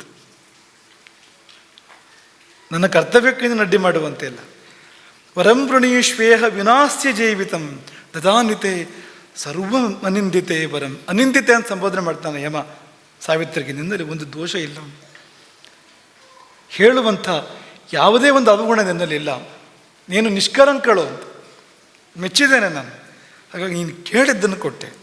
ಆದರೆ ಇವನ ಜೀವ ಮಾತ್ರ ಕೇಳಬೇಡ, ಸತ್ಯವಾನನ ಜೀವ ಮಾತ್ರ ಕೇಳಬೇಡ. ಅವಳಿಗೆ ಅದೊಂದೇ ಬೇಕಾಗಿರುವಂಥದ್ದು, ಸಾವಿತ್ರಿಗೆ ಮುಖ್ಯವಾಗಿ ಬೇಕಾಗಿದ್ದೇ ಅದು. ಅದನ್ನು ಕೇಳುವಂತಿಲ್ಲ ಅಂತ ಯಮನ ನಿರ್ಬಂಧ ಅಂತ. ಅವಳು ಸಾವರಿಸ್ಕೊಂಡ್ಲಂತೆ. ಆಗಲಿ, ಏನು ಒಳ್ಳೆಯದಾಗ್ತದೋ ಅದಾಗಲಿ ಅಂತ, ಮುಂದೆ ನೋಡೋಣ ಸತ್ಯವಂತನದ್ದು ಅಂತ ವರ ಕೇಳ್ತಾಳವಳು. ವರ ಏನು ಕೇಳ್ತಾಳೆ ಅಂದರೆ, ಕುರುಡನಾದ ತನ್ನ ಮಾವನಿಗೆ ಕಣ್ಣುಗಳನ್ನು ಕೇಳ್ತಾಳವಳು. ಮಾವನ ಬಗ್ಗೆ ಎಷ್ಟು ಪ್ರೀತಿ ಇತ್ತು ನೋಡಿ ಆಕೆಗೆ. ಕಣ್ಣುಗಳನ್ನು ಕೇಳ್ತಾಳೆ ಅಂತ. ಚ್ಯುತ ಸ್ವರಾಜ್ಯಾತ್, ನಮ್ಮ ಮಾವ ದಿವತ್ಸೇನ ತನ್ನ ರಾಜ್ಯವನ್ನು ಕಳ್ಕೊಂಡಿದ್ದಾನೆ, ಸಿಂಹಾಸನವನ್ನು ಕಳ್ಕೊಂಡಿದ್ದಾನೆ, ವನವಾಸಮಾಶ್ರಿತಃ ಕಾಡು ಪಾಲಾಗಿದ್ದಾನೆ, ಅವನಿಗೆ ಕಣ್ಣಿಲ್ಲ ಅಂತ. ವಿನಷ್ಟ ಚಕ್ಷು ಶ್ವಶುರು ಮಮಾಶ್ರಮೆ. ಈಗಲೇ ಕಣ್ಣು ಬರಬೇಕು ಅವನಿಗೆ, ಹೋದ ಕಣ್ಣು ಬರಬೇಕು, ಮತ್ತು ಬಲ ಬರಬೇಕು. ವಯಸ್ಸಾಗಿದೆಯಲ್ವ ಮಾವನಿಗೆ, ತುಂಬ ವಯಸ್ಸಾಗಿತ್ತು, ಅಶಕ್ತನಾಗಿದ್ದ. ಶಕ್ತಿ ಬರಬೇಕು ಅವನಿಗೆ, ತೇಜಸ್ಸು ಬರಬೇಕು, ಅಗ್ನಿಯಂಥ ಸೂರ್ಯನಂಥ ತೇಜಸ್ಸು ಬರಬೇಕು, ನಿನ್ನ ಅನುಗ್ರಹ ಆಗಬೇಕು ಅಂತ. ಅದಕ್ಕೆ ಯಮ ಹೇಳಿದಂತೆ ಕೊಟ್ಟೆ. ದದಾನಿತೇಹಂ ತಮನಿಂದಿತೆ ವರಂ. ನಿಷ್ಕಲಂಕಳೆ, ಪಾಪರಹಿತಳೆ, ಕೊಟ್ಟೆ ನಿನಗೆ ವರವನ್ನು. ನೀನು ಹೇಗೆ ಏನು ಕೇಳ್ತಾ ಇದೆಯೋ ಅದು ಹಾಗೆ ಆಗಲಿ ಅಂತ. ಆದರೆ ನಿನ್ನನ್ನು ನೋಡಿದರೆ ನನಗೆ ಯಾಕೋ ಪಾಪ ಅಂತ ಅನಿಸ್ತಾ ಇದೆ. ನಿನ್ನ 3 ದಿವಸದ ಉಪವಾಸ, ಈ 4ನೇ ದಿವಸ ಇವತ್ತು, ಜೊತೆಯಲ್ಲಿ ನಡ್ಕೊಂಡು ಬರ್ತಾ ಇದೆಯೇ ನನ್ನ ಜೊತೆಯಲ್ಲಿ ಅಲ್ಲಿಂದ ಇಲ್ಲಿವರೆಗೂ. ಈ ಅಧ್ವಶ್ರಮ ಮಾರ್ಗಾಯಾಸ ಕಾಣ್ತಾ ಇದೆ ನನಗೆ. ಹೊರಡು, ಹೋಗು, ಮನೆಗೆ ಹೋಗು, ಉತ್ತರ ಕ್ರಿಯೆಗೆಲ್ಲ ವ್ಯವಸ್ಥೆ ಮಾಡು ಅವನದ್ದು. ಅದರಿಂದ ಶ್ರೇಯಸ್ಸು ಆ ಜೀವಕ್ಕೆ. ಔರ್ಧ್ವದೇಹಿಕ ಸರಿಯಾಗಿ ಒಳ್ಳೆ ರೀತಿಯಿಂದ ಉತ್ತರ ಕ್ರಿಯೆ ಮಾಡು ಆತನಿಗೆ. ಹೋಗು, ನಿನ್ನ ಶ್ರಮವನ್ನು ನೋಡಲಾರೆ ನಾನು. ಸಾವಿತ್ರಿ ಅದೊಂದು ಬಿಟ್ಟು ಮತ್ತೆಲ್ಲ ಮಾಡಿದ್ಲು, ವಾಪಸ್ ಹೋಗೋದು ಬಿಟ್ಟು ಮತ್ತೆಲ್ಲ ಮಾಡಿದ್ಲು. ಮತ್ತೆ ಅವನ ಹಿಂದೆ ಮುಂದುವರಿತಾ ಇದ್ದಾಳೆ ಸಾವಿತ್ರಿ, ಯಮನ ಹಿಂದೆ. ಯಮ ವರ ಕೊಡೋದಕ್ಕೆ ಒಂದು ಕಾರಣ ಪಾಪ ಅಂತ ಅವನಿಗೆ ಕಂಡುಬಿಟ್ಟಿದೆ ಅವಳ ಬಗ್ಗೆ, ಕನಿಕರಾಗಿದೆ. ಆದರೆ ಕರ್ತವ್ಯದಲ್ಲಿ ಅವನು ಚ್ಯುತಿಯನ್ನು ಮಾಡುವವನಲ್ಲ. ಒಂದು ಕಾರಣ ಕನಿಕರ, ಇನ್ನೊಂದು ಕಾರಣ ವರ ತಗೊಂಡು ಹೋಗಲಿ ಅಂತ. ಇವಳು ಹೋಗ್ತಾ ಇಲ್ಲ, ಮತ್ತು ಹಿಂದೆ ಬರ್ತಾ ಇದ್ದಾಳೆ. ಆಕೆ ಈ ಬಾರಿ ಸತ್ಪುರುಷರ ಸಮಾಗಮವನ್ನು ಪ್ರಶಂಸೆ ಮಾಡ್ತಾಳೆ. ಸತ್ಪುರುಷರು ಅಂದರೆ ಹೇಗಿರ್ತಾರೆ, ಅವರು ಸಮಾಗಮ ಎಂಥ ಲಾಭವನ್ನು ತಂದು ಕೊಡ್ತದೆ, ಎಂಥ ಶ್ರೇಯಸ್ಸನ್ನು ತಂದು ಕೊಡ್ತದೆ. ಒಂದು ಸಂತರ ಸಮಾಗಮ ಆದರೆ ಉದ್ಧಾರ ಆಗ್ತಾನೆ ಮನುಷ್ಯ, ಪಾಪಗಳು ಪರಿಹಾರ ಆಗ್ತವೆ, ಸನ್ಮಾರ್ಗ ಸಿಗ್ತದೆ ಅವನಿಗೆ. ಅದನ್ನೆಲ್ಲ ತುಂಬ ಸುಂದರವಾಗಿ ತುಂಬ ಸೊಗಸಾಗಿ ನಿರೂಪಣೆ ಮಾಡ್ತಾಳೆ. ಯಮನಿಗೆ ಸಂತೋಷ ಬೇರೆ ಆಗ್ತಾ ಇದೆ ಒಂದು ಕಡೆಯಿಂದ. ಆ ಮಾತುಗಳನ್ನ ಕೇಳಿದಾಗ ಆನಂದ, ಇವಳು ಬರ್ತಾ ಇದ್ದಾಳಲ್ಲ ಒಟ್ಟಿಗೆ ಅಂತ, ಎಲ್ಲಿ ಬರೀ ಬರ್ತಾಳಪ್ಪ ಇವಳು ಅಂತ. ಅಲ್ಲಿ ಇವಳಿಗೂ ವ್ಯವಸ್ಥೆ ಮಾಡಬೇಕು ಇನ್ನು ಯಮಲೋಕದಲ್ಲಿ, ಅಂಥ ಪರಿಸ್ಥಿತಿ ಇದೆ ಅಂತ. ಆದರೆ ಮೆಚ್ಚುಗೆ ತುಂಬ ಇದೆ ಯಮನಿಗೆ. ಹಾಗಾಗಿ ಯಮ ಹೇಳಿದಂತೆ, ನಿನ್ನ ಮಾತುಗಳು ಮನೋನುಕೂಲಂ, ನನ್ನ ಮನಸ್ಸಿಗೆ ತುಂಬ ಅನುಕೂಲವಾಗಿದೆ, ತುಂಬ ಹಿತವಾಗಿದೆ. ಯಮನ ಜೊತೆಗೆ ಮಾತಾಡೋರು ಯಾರಪ್ಪ? ಯಾರು ಸಿಗ್ತಾರೆ ಯಮನ ಜೊತೆ ಮಾತಾಡೋರು ಅಂತ? ದೂರ ದೂರ ಅಂತ ಹೇಳೋರು ತಾನೆ ಎಲ್ಲರೂ ಕೂಡ ಅಂತ. ಇವಳು ಬಂದು ಒತ್ತಾಯಪೂರ್ವಕ ಮಾತಾಡ್ತಾ ಇದ್ದಾಳೆ ಯಮನ ಜೊತೆಯಲ್ಲಿ ಅಂತ. ಹಾಗಾಗಿ ಮನೋನುಕೂಲಂ, ಯಾವುದೇ ಸತ್ಪುರುಷನ ಮನಸ್ಸಿಗೆ ಹಿತವಾಗಿರುವಂಥದ್ದು ನಿನ್ನ ಮಾತುಗಳು. ಬುಧ ಬುದ್ಧಿವರ್ಧನಂ, ನಿನ್ನ ಮಾತುಗಳು ಬುದ್ಧಿವರ್ಧಕ. ಪಂಡಿತರಾದರೂ ಕೂಡ, ಬುಧ ಅಂದರೆ ಪಂಡಿತ ಅಂತ, ಪಂಡಿತರಾದರೂ ಕೂಡ ಅವರ ಬುದ್ಧಿ ಇನ್ನೂ ವೃದ್ಧಿಯಾಗುವಂತೆ ಮಾಡ್ತಕ್ಕಂಥ ಮಾತುಗಳು ನಿನ್ನದು. ಎಷ್ಟು ಚೆಂದ ಮಾತಾಡಿದೆ. ಇನ್ನೊಂದು ವರ ತಗೋ, ಎರಡನೇ ವರ ತಗೋ. ಸತ್ಯವಂತನ ಜೀವ ಕೇಳಬೇಡ, ಮತ್ತೇನಾದರೂ ಕೇಳು. ಎರಡನೇ ವರ ಅಂತ. ಎರಡನೇ ವರನೂ ತಗೊಳ್ತಾಳೆ ಸಾವಿತ್ರಿ. ಅವಳು ಒಂದು ಚೂರು ಯಮನಿಗೆ ಪ್ರತಿಕೂಲವಾಗಿ ವರ್ತಿಸೋದಿಲ್ಲ. ಅವನು ಏನು ಹೇಳ್ತಾಳೋ, ಯಮ ಏನು ಹೇಳ್ತಾನೋ ಹಾಗೆ ಮಾಡ್ತಾಳೆ, ಒಂದು ವಿಷಯ ಬಿಟ್ಟು ಮತ್ತೆಲ್ಲ ವಿಷಯ ಅವನು ಹೇಳಿದಾಗೆ ಅಂತ. ಈಗ ಕೇಳಿದ್ದೇನು ಅಂದರೆ, ನನ್ನ ಮಾವನಿಗೆ ಅವನ ರಾಜ್ಯ ಮರಳಿ ಲಭಿಸಲಿ. ಅವನು ಧರ್ಮತಃ ರಾಜ್ಯವನ್ನು ಆಳ್ತಾ ಇದ್ದವನು, ಪ್ರಜೆಗಳಿಗೆಲ್ಲ ಪ್ರಿಯನಾಗಿದ್ದವನು. ಅನ್ಯಾಯವಾಗಿ ಅವನನ್ನು ರಾಜ್ಯದಿಂದ ಭ್ರಂಶಗೊಳಿಸಲಾಯಿತು. ಹಾಗಾಗಿ ನನ್ನ ಮಾವ ದಿಮತ್ಸೇನನಿಗೆ ಅವನ ರಾಜ್ಯ ಮರಳಿ ಲಭಿಸಬೇಕು. ಅವನು ಧರ್ಮವನ್ನು ಬಿಡಬಾರದು. ನಚ ಸ್ವಧರ್ಮಾತ್ ಪರಿಹೀಯತೆ ನೃಪ, ಎಂದೂ ನಮ್ಮ ಮಾವನವರು ಧರ್ಮವನ್ನು ಬಿಡಬಾರ್ದು, ಹಾಗೆ ಅನುಗ್ರಹ ಮಾಡು ಅಂತ ಕೇಳಿದಾಗ ಯಮ ಹೇಳಿದಂತೆ ಕೊಟ್ಟೆ ಅಂತ. ಈಗಿಂದೀಗ ಅದಕ್ಕೆ ಬೇಕಾದ ವ್ಯವಸ್ಥೆಗಳಾಗ್ತಾ ಹೋಗ್ತವೆ. ನಿನ್ನ ಮಾವನಿಗೆ ಅನಾಯಾಸವಾಗಿ, ಯಾವ ಪ್ರಯತ್ನವೂ ಇಲ್ಲದೆ ಅವನಿರುವಲ್ಲಿಗೆ ರಾಜ್ಯ ಬಂದು ಅವನನ್ನು ಸೇರ್ತದೆ ಅಂತ ಆಶೀರ್ವಾದ ಮಾಡಿದೆ. ನಿನಗೆ ಹೊರಡು, ಈಗ ಹೊರಡು. ಆಯ್ತಲ್ವಾ, ನೀನು ಕೇಳಿದ್ನಲ್ವ, ಕೊಟ್ಟನಲ್ವಾ? ಕೃತೇನ ಕಾಮೇನ ಮಯ ನೃಪಾತ್ಮಜ, ನೀನು ಇಚ್ಛೆ ನಡೆಸಿದಲ್ವಾ? ಹೊರಡು, ಹೊರಡು. ನಿನಗೆ ಸುಸ್ತಾಗೋದು. ನತೇ ಶ್ರಮೋ ಭವೇತ್ ನಿವರ್ತ ಗಚ್ಚಸ್ವ ನತೇ ಶ್ರಮೋ ಭವೇತ್. ನಿನಗೆ ಆಯಾಸ ಆಗೋದು, ನನಗೆ ಏನೂ ತೊಂದರೆ ಇಲ್ಲ, ನಾನು ಯಾವಾಗಲೂ ಓಡಾಡೋಣ ಈ ಲೋಕದಿಂದ ಆ ಲೋಕಕ್ಕೆ. ಆದರೆ ನಿನ್ನನ್ನು ನೋಡೋದು ಕಷ್ಟ ನನಗೆ, ಹೋಗು. ಈ ಮಾತುಗಳಲ್ಲಿ ನಮಗೆ ಅರ್ಥ ಆಗೋದೇನೆಂದರೆ, ಯಮ ಬರೇ ಕಲ್ಲಲ್ಲ, ಯಮ ಬರೇ ಕಠಿಣ ಅಲ್ಲ, ಕ್ರೂರ ಅಲ್ಲ. ಕ್ರೂರ ಹೌದು, ಯಾರಿಗೆ? ಅದೇ ಪಾಪಿಗಳಿಗೆ. ಪಾಪದ ವಿಷಯಕ್ಕೆ ಕ್ರೂರ ಅಲ್ಲಿಯೂ ಕೂಡ ಅಂತ. ಪಾಪಿಗಳ ವಿಷಯದಲ್ಲೆಲ್ಲ, ಅವರಿಗೆ ಒಳ್ಳೆಯದಾಗಬೇಕು ಅಂತ ಅವನು ಅಷ್ಟೆಲ್ಲ ಮಾಡೋದು. ಆ ಪಾಪಿಗಳ ಪಾಪವನ್ನು ತೊಳೆಯುವ ಪ್ರಯತ್ನ, ನರಕ ಇರೋದೇ ಆ ಸಲುವಾಗಿ ಅಂತ. ನಿಜವಾಗಿ ದಯಾಲು ಅವನು, ನಿಜವಾಗಿ ಅವನಿಗೆ ಕನಿಕರ ಇದೆ. ಆದರೆ ಅವನಿಗೆ ಕರ್ತವ್ಯ ಇದೆ. ಇವಳು ಅಲ್ಲಿಗೆಲ್ಲ ಬರೋ ಹಾಗಿಲ್ಲ, ಯಮಲೋಕಕ್ಕೆಲ್ಲ ಬರೋ ಹಾಗಿಲ್ಲ, ಹಾಗೆಲ್ಲ ಆಗಿಲ್ಲ. ಈ ಹಿಂದೆ ಉದಾಹರಣೆ ಇಲ್ಲ. ಪ್ರೆಸಿಡೆಂಟ್ ಅಂತ ಹೇಳ್ತಾರಲ್ಲ, ಹಿಂದಿನ ಹಳೆ ಉದಾಹರಣೆ ಅಂತ, ಅಂಥದ್ದು ಯಾವುದೂ ಇಲ್ಲ. ಹಾಗಾಗಿ ನೀವು ಹೋಗು. ಸಾವಿತ್ರಿ ಹೊಸ ಪ್ರಕರಣ ಶುರು ಮಾಡಿಕೊಂಡ್ಳು.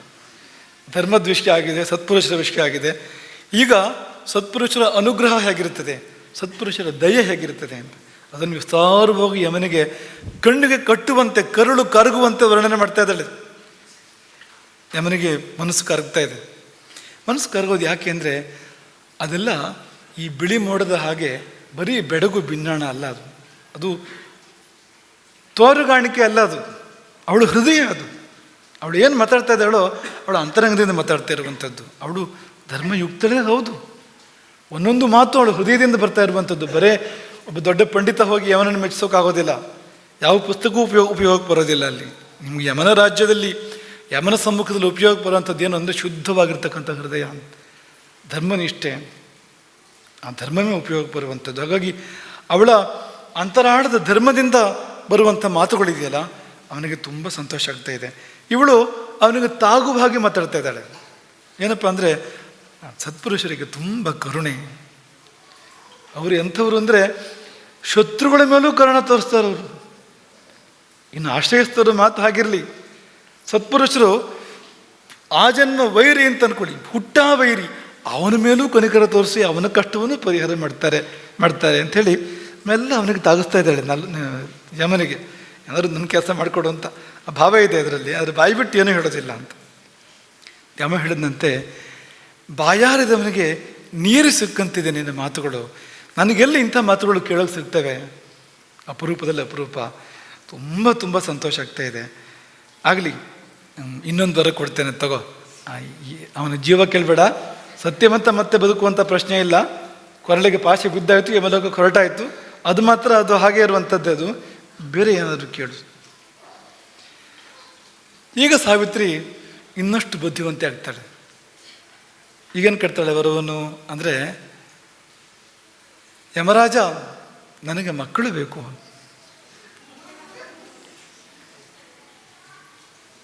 ದೊಡ್ಡ ಸಂಖ್ಯೆಯಲ್ಲಿ ಕೇಳ್ತಾಳೆ, ಅನೇಕ ಸಂಖ್ಯೆಯಲ್ಲಿ ನನಗೆ ಮಕ್ಕಳು ಬೇಕು.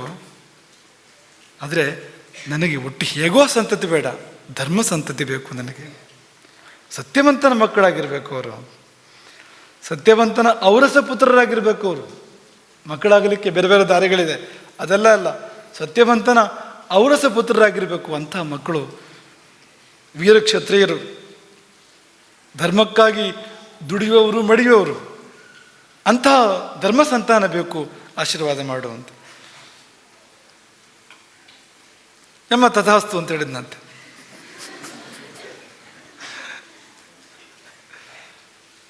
ಎರಡೂ ಇರ್ಬೋದು. ಸಾಮಾನ್ಯವಾಗಿ ಈಗ ಮಾತಿನಲ್ಲಿ ಅದು ಏನೊಂದು ಗೊತ್ತಾಗದೆ ವರ ಕೊಟ್ಟುವಂಥ ಸಂದರ್ಭಗಳು ಇದ್ಬಿಡ್ತವೆ ಎಷ್ಟು ಬಾರಿ. ಹಾಗೂ ತಗೊಳ್ಬೋದು ಅದನ್ನು, ಹೀಗೂ ತಗೋಬೋದು, ಬೇರೆ ದಾರಿಯೂ ಇಲ್ಲ. ಯಾಕೆಂದರೆ ಅವನ ನಿಬಂಧನೆ ಏನು ಯಮನದ್ದು? ಸತ್ಯವಂತನ ಜೀವ ಕೇಳಬಾರ್ದು ಮಾತ್ರ ನಿಬಂಧನೆ ಅಲ್ವಾ? ಇವಳು ಕೇಳಿದ್ದು ಸತ್ಯವಂತನ ಜೀವವನ್ನಲ್ಲ, ಅವಳು ಕೇಳಿದ್ದು ಮಕ್ಕಳನ್ನು. ಟೆಕ್ನಿಕಲಿ ಅದು ಬೇರೆ, ಇದು ಬೇರೆ. ಯಮನ ನಿಬಂಧನೆಗೆ ಒಳಪಟ್ಟೆ ಕೇಳ್ತಾ ಇರುವಂಥದ್ದು ಅವಳು. ಯಮ ಅಂದ್ರೆ ಏನು? ಅವನು ನಿಯಮ ಪುರುಷ ಅಲ್ವಾ, ಅವನು ಕಾನೂನು, ಆ ಪ್ರಕಾರ ಹೋಗುವಂಥವನು.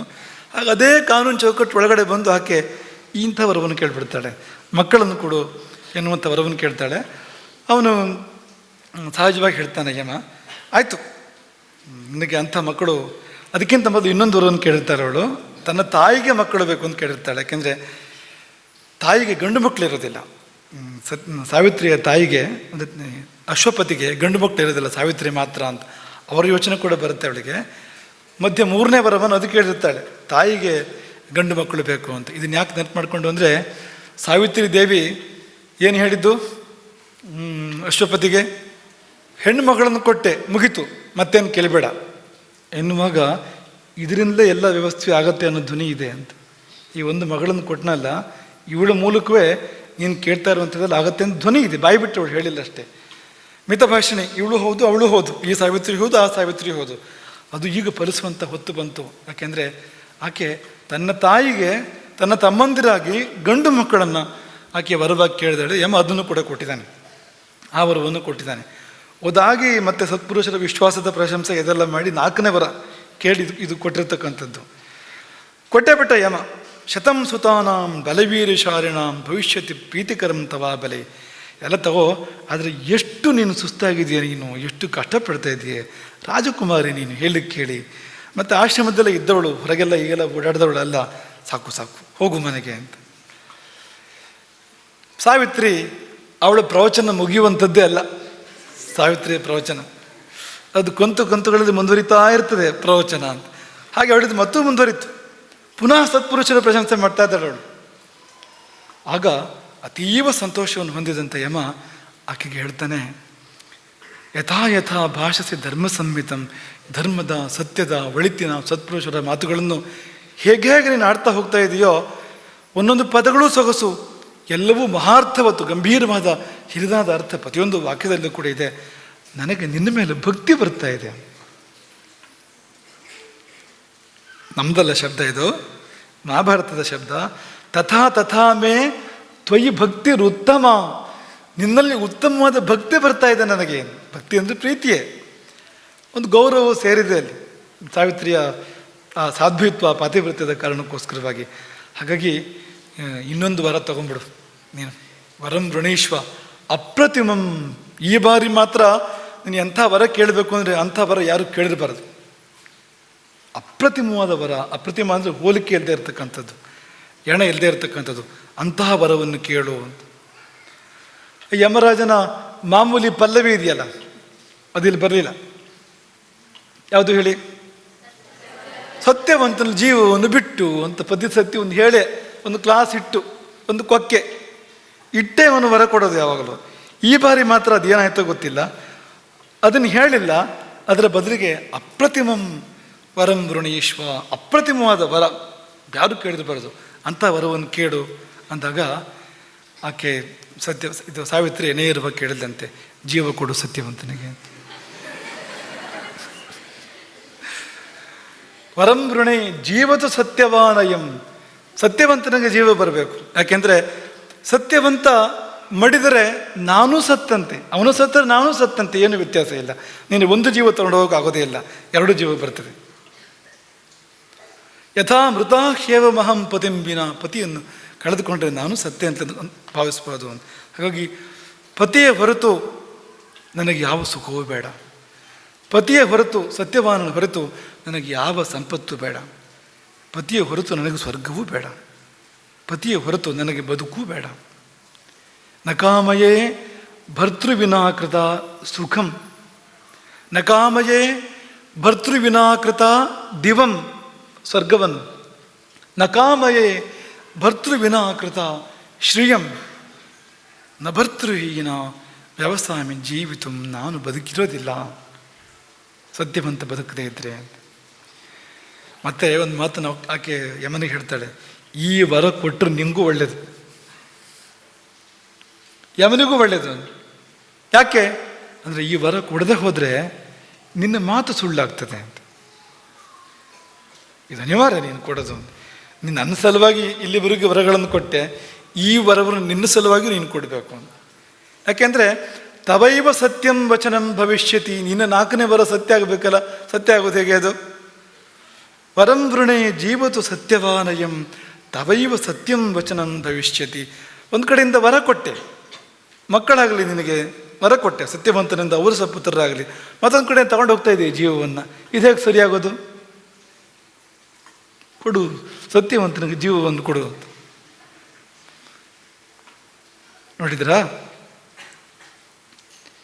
ಎಂಥ ಅದ್ಭುತವಾಗಿ ಆಗಿರುವಂಥ ಚರಿತ್ರೆ ನೋಡಿ ಇದು. ಪ್ರತಿಯೊಬ್ಬನ ಬದುಕಿನಲ್ಲಿಯೂ ಯಮನನ್ನು ಎದುರಿಸುವ ಸಂದರ್ಭ ಇದ್ದೇ ಇದೆ. ಇದರಿಂದ ಯಾರೂ ತಪ್ಪಿಸ್ಕೊಳ್ಳಿಕ್ಕೆ ಸಾಧ್ಯ ಇಲ್ಲ. ನಾವೆಲ್ಲರೂ ಒಂದಲ್ಲ ಒಂದು ದಿನ ಯಮನ ಎದುರು ನಿಲ್ಲಲೇಬೇಕು. ಅದೃಷ್ಟ ಇದ್ದರೆ ನೇರವಾಗಿ ಯಮನ ಎದುರು ನಿಲ್ತೇವೆ, ಅದೃಷ್ಟ ಇಲ್ಲದೆ ಇದ್ದರೆ, ಅಥವಾ ಅದೃಷ್ಟ ಅಂದರೆ ನಾವು ನಮ್ಮದೇ ಪುಣ್ಯ ಪಾಪಗಳು, ಪಾಪ ಹೆಚ್ಚಾಗಿ ಪುಣ್ಯ ಕಡಿಮೆ ಆದರೆ ಮೊದಲು ಯಮದೂತರು, ಆಮೇಲೆ ಯಮ. ಆವಾಗ ನಾವು ಹೇಗೆ ವರ್ತಿಸ್ತೇವೆ, ಹೇಗಿರ್ತೇವೆ ನಾವಾಗ ಗೊತ್ತಿಲ್ಲ ಅಲ್ವಾ? ಹೋಗಲಿ ಬಿಡಿ, ನಮ್ಮ ಕೈಯಲ್ಲಿಲ್ಲ. ಯಮದೂತರು ಬಂದು ಮುಂದೆ ನಿಂತಾಗ ನಿಜಕ್ಕೂ ನಾವೇನು ಮಾಡುವಂಥ ಪರಿಸ್ಥಿತಿ ಇರೋದಿಲ್ಲ. ಯಾರೂ ಏನು ಮಾಡೋಕ್ಕೆ ಸಾಧ್ಯ ಇಲ್ಲ, ನಾವು ಏನೂ ಮಾಡೋಕ್ಕೆ ಸಾಧ್ಯ ಇಲ್ಲ ಅಂಥ ಸಂದರ್ಭವೇ ಇದು. ಆದರೆ ಈ ಕಾಲ ನಮ್ಮ ಕೈಯಲ್ಲಿದೆ ಅಲ್ವಾ, ಈಗ ನಾವು ಒಳ್ಳೇದು ಮಾಡ್ಬೋದಲ್ವಾ? ಆ ಕಾಲ ಇನ್ನು ಮುಂದಿದೆ, ಬಹಳ ದೂರ ಇದೆ ಆ ಕಾಲ. ಆದರೆ ಈ ಕಾಲ ನಮ್ಮ ಕೈಯಲ್ಲಿದೆ, ಈಗ ನಾವು ಒಳ್ಳೆ ಕೆಲಸ ಮಾಡ್ಬೋದಲ್ವಾ? ಈಗ ನಾವು ಧರ್ಮವನ್ನು ಆಚರಿಸ್ಬೋದಲ್ವಾ? ಸತ್ಯವನ್ನು ಹೇಳ್ಬೋದಲ್ವಾ? ಈಗ ನಾವು ಸುಳ್ಳು ಆಡದೇ ಇರ್ಬೋದಲ್ವಾ? ಕೆಟ್ಟದ್ದನ್ನು ಮಾಡದೇ ಇರ್ಬೋದಲ್ವಾ? ಹಾಗೆ ಮಾಡಿದರೆ ಇಂಥ ಸಂದರ್ಭಗಳು ಬರ್ಬೋದು. ಸಾವಿತ್ರಿ ಆಕೆ ತಪ್ಪು ಮಾಡಲಿಲ್ಲ, ಆಕೆ ಸುಳ್ಳು ಹೇಳಲಿಲ್ಲ, ಆಕೆ ಕೆಟ್ಟದ್ದು ಮಾಡಲಿಲ್ಲ, ಆಕೆ ಧರ್ಮದಲ್ಲಿಯೇ ನೆರೆ ನಿಂತಳು. ಅದರ ಪರಿಣಾಮ ಏನು ಅಂದರೆ ಇಂಥ ಅವಕಾಶಗಳು ಪ್ರಾಪ್ತ ಆಯಿತು.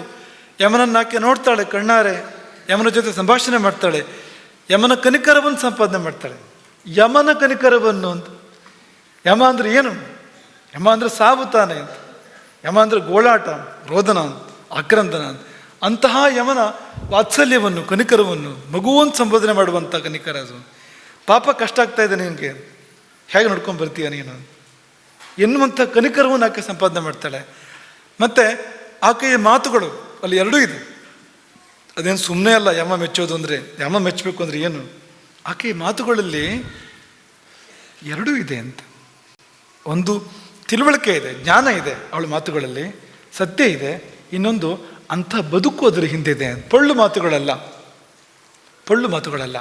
ಎಷ್ಟೋ ಜನ ಅವರ ಆಚರಣೆ ಏನೂ ಇರೋದಿಲ್ಲ, ಅವ್ರ ಜೀವನದಲ್ಲಿ ಧರ್ಮ ಇರೋದಿಲ್ಲ, ಬೋಧನೆ ಮಾತ್ರ ಮಾಡ್ತಾ ಇರ್ತಾರೆ ಇನ್ನೊಬ್ಬರಿಗೆ.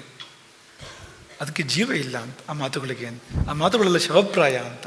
ಆದರೆ ಯಾರು ತಮ್ಮ ಜೀವನದಲ್ಲಿ ಧರ್ಮವನ್ನು ಇಟ್ಕೊಂಡಿರ್ತಾರೋ, ಯಾರು ನಿಜಕ್ಕೂ ದೇವರ ದಾರಿಯಲ್ಲಿರ್ತಾರೋ, ಧರ್ಮದ ದಾರಿಯಲ್ಲಿರ್ತಾರೋ, ಅವರ ಮಾತುಗಳಿಗೆ ಎಷ್ಟು ಶಕ್ತಿ ಇರ್ತದೆ ಅಂದರೆ ಯಮನು ಮೆಚ್ಚಬೇಕು ಅಂಥದ್ದು ಅಂತ.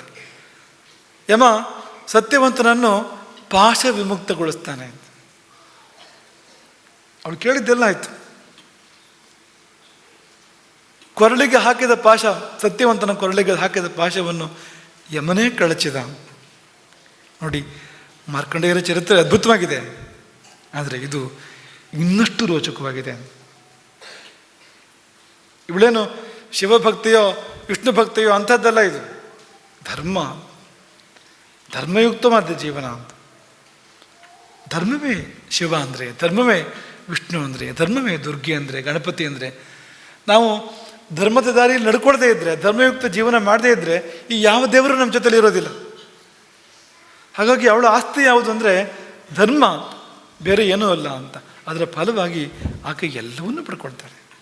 ಯಮ ಸಾವಿತ್ರಿಗೆ ಹೇಳ್ತಾನೆ, 4 ಆಯುಸ್ಸುವಿನ ಕೊಡ್ತಾನೆ ಅಂತ ಸತ್ಯವಂತನಿಗೆ. 4 ವರ ಕೊಟ್ಟಿದ್ದ ಮೊದಲು, 5ನೇ ವರ ಇದು. 5ನೇ ವರವನ್ನು ಮುಂದುವರಿಸಿ ಯಮ ಹೇಳ್ತಾನೆ 400 ವರ್ಷ ಆಯುಸ್ಸು ಅವನಿಗೆ ಅಂತ. 4 ಆಯುಸ್ಸನ್ನು ಕೊಡ್ತಾನೆ ಅವನಿಗೆ. ಅವನು ಸುಖವಾಗಿರ್ತಾನೆ, ಆರೋಗ್ಯವಾಗಿರ್ತಾನೆ, ದೃಢಕಾಯನಾಗಿರ್ತಾನೆ, ಯಜ್ಞ ಯಾಗಗಳನ್ನು ಪುಣ್ಯಕರ್ಮಗಳನ್ನು ಮಾಡ್ತಾನೆ, ಧರ್ಮ ಮೂಲವಾದ ಕೀರ್ತಿಯನ್ನು ಸಂಪಾದನೆ ಮಾಡ್ತಾನೆ.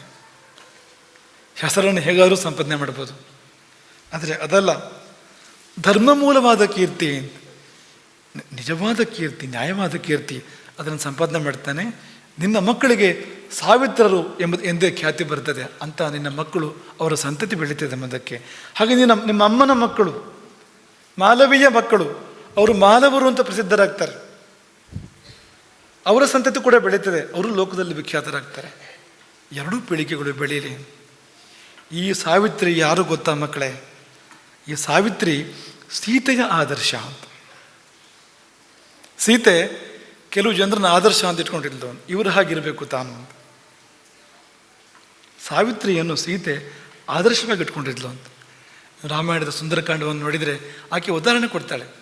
ಸಾವಿತ್ರಿ ಸತ್ಯವಂತಂಚ, ಸತ್ಯವಂತನನ್ನು ಸಾವಿತ್ರಿ ಅನುಸರಿಸದಂತೆ ಅವಳ ಹಾಗೆ ನಾನು ಅಂತ. ಒಂದು ಸಾವಿತ್ರಿ ಸ್ಥಾನ ಎಲ್ಲಿ ಅಂತ ಯೋಚನೆ ಮಾಡಿ ನೀವು. ಸೀತೆ ಎಂಥವಳು, ಅಂಥ ಸೀತೆಗೆ ಸಾವಿತ್ರಿ ರೋಲ್ ಮಾಡಲ್ಲ ಅಂತ. ಅವಳ ಹಾಗೆ ನಾನಿರಬೇಕು ಅಂತ. ಹೇಗಿರ್ಬೇಕು ಅವಳು ಅಂತ. ಪಾಪ ಸತ್ಯವಾನಿಗೆ ಇದು ಯಾವುದೂ ಗೊತ್ತೇ ಇಲ್ಲ. ಎಚ್ಚರ ಆಯಿತು ಸತ್ಯವಾನಿಗೆ. ಎಚ್ಚರ ಆದರೆ ಸುತ್ತ ಕತ್ತಲಾಗಿದೆ, ರಾತ್ರಿ ಆಗಿಬಿಟ್ಟಿದೆ. ಈ ಘಟನೆ ನಡೆದಿದ್ದು ಯಾವಾಗಲೂ ಮಧ್ಯಾಹ್ನ ಹೊತ್ತಲ್ಲಿ ನಡೆದ ಘಟನೆ ಇದು.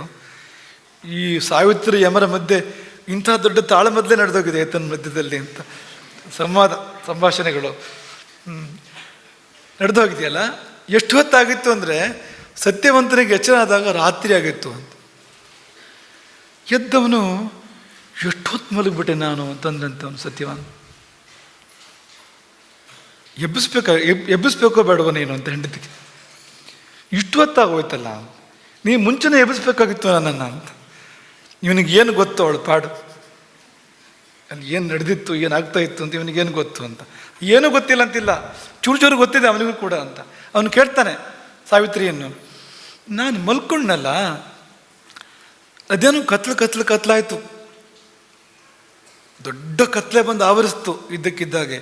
ಆ ಕತ್ತಲ ಮಧ್ಯದಲ್ಲಿ ಯಾರೋ ಕಪ್ಪು ಮನುಷ್ಯ ಬಂದಲ್ಲ ಒಬ್ಬ, ನನ್ನ ಕೊರಳಿಗೆ ಹಗ್ಗ ಹಾಕಿ ಎಳ್ಕೊಂಡು ಹೋಗ್ತಾ ಇದ್ದ.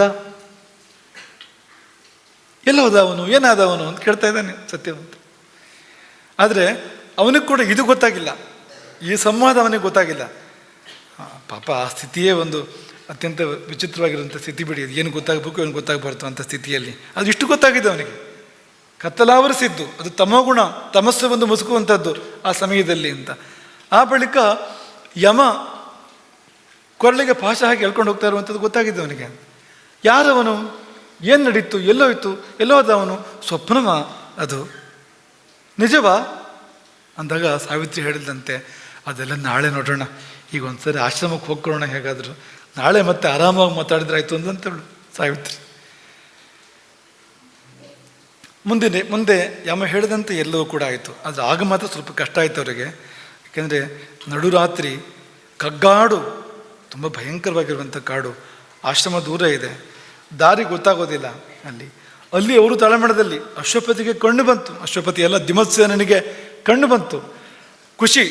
ಆದರೆ ಆ ಬಂದ ಕಣ್ಣಿಗೆ ಅವನ ಮಗ ಕಾಣಬೇಕಲ್ಲ, ಸೊಸೆ ಕಾಣಬೇಕಲ್ಲ, ಮಗ ಸೊಸೆ ಕಾಣೋದಿಲ್ಲ ಅಂತ ಅವ್ರು ಹುಡುಕಿದ್ದು ಪಾಪ. ಕಾಲೆಲ್ಲ ರಕ್ತ ಸುರಿದೋಯ್ತಂತೆ ಅವ್ರದ್ದು. ಇಡೀ ಕಾಡು ಸುತ್ತಾಡಿ ಕಲ್ಲು ಮುಳ್ಳು ಓಡಾಡಿ ಕಾಲು ಪೂರ್ತಿ ರಕ್ತಮಯ ಆಯ್ತಂತೆ ಆ ಇಬ್ಬರದ್ದು, ಗಂಡ ಹೆಂಡತಿಯರಿದ್ದು.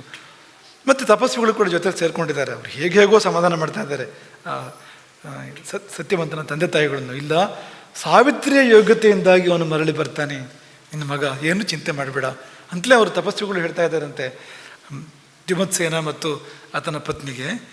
ಸತ್ಯವಂತನಿಗೂ ಚಿಂತೆ, ಏನಾಯಿತೋ ಏನೋ ಅಂತ. ಅಪ್ಪ ಅಮ್ಮ ಹಿಂದೆ ಯಾವಾಗಲೂ ಚಿಕ್ಕವನಿದ್ದಾಗ ಸ್ವಲ್ಪ ತಡ ಮಾಡಿ ಹೋದಾಗ ತುಂಬ ಕಷ್ಟಪಟ್ಕೊಂಡಿದ್ರಂತೆ, ತುಂಬ ಬೇಜಾರು ಮಾಡ್ಕೊಂಡಿದ್ರಂತೆ ಅವರು. ಅದೆಲ್ಲ ನೆನಪು ಮಾಡಿಕೊಂಡು ಅವ್ರ ಕಥೆ ಏನಾಯಿತೋ ಏನೋ ಅಂತ. ಹೇಗಾದರೂ ಹೋಗೋಣ ಅಂತ ಹೋಗೋ ಸ್ಥಿತಿ ಇದೆಯಾ ಅಂದರೆ ಸ್ವಲ್ಪ ಅವನಿಗೆ ಕಷ್ಟ ಇದೆ ಈಗಲೂ ಕೂಡ ಅವನಿಗೆ. ಈ ಸಾವಿತ್ರಿ ಆ ಹಣ್ಣುಗಳ ಬುಟ್ಟಿಯನ್ನು ಅಲ್ಲೇ ಒಂದು ಕೊಂಬೆಗೆ ಕಟ್ಟಿ ಕೊಡ್ಲಿ ತಗೊಂಡು ದಾರಿಯಲ್ಲಾದ್ರು ಬೇಕಾಗ್ಬೋದು, ಒಂದು ಸಂದರ್ಭ ಏನಾದ್ರು ಬರ್ಬೋದು ಅಂತ ಸತ್ಯವಂತನನ್ನು ಹಿಡಿದು ನಡೆಸ್ಕೊಂಡು ಬರ್ತಾಳಳು. ಆಶ್ರಮಕ್ಕೆ ಮರಳಿ ಬರ್ತಾಳೆ. ಅಲ್ಲಿ ಎಲ್ಲ ವಿಷಯಗಳು ಗೊತ್ತಾಗುತ್ತೆ. ಯಾಕೆಂದರೆ ತಪಸ್ಸುಗಳು ಕೇಳ್ತಾರೆ, ಸಾವಿತ್ರಿ ನಿಜ ಹೇಳು, ಏನು ನಡೀತು ಅಂತ.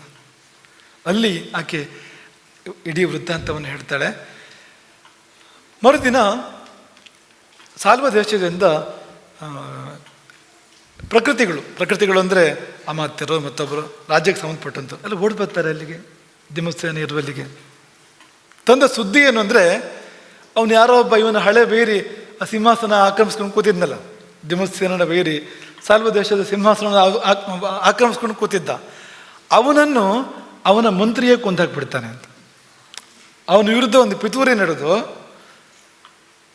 ಒಂದು ಷಡ್ಯಂತ್ರ ಅವನ ವಿರುದ್ಧ ನಡೆದು, ಅವನ ಪೈಕಿಯವರೇ, ಅವನ ಮಂತ್ರಿಯೇ ಮುಂದಾಗಿ ಅವನನ್ನು ಕೊಂದು ಮುಗಿಸ್ಬಿಟ್ಟಿದ್ದಾನೆ. ಅವನ ಸೈನ್ಯ ಎಲ್ಲ ದಿಕ್ಕಾಪಾಲಾಗೋಗ್ಬಿಟ್ಟಿದೆ.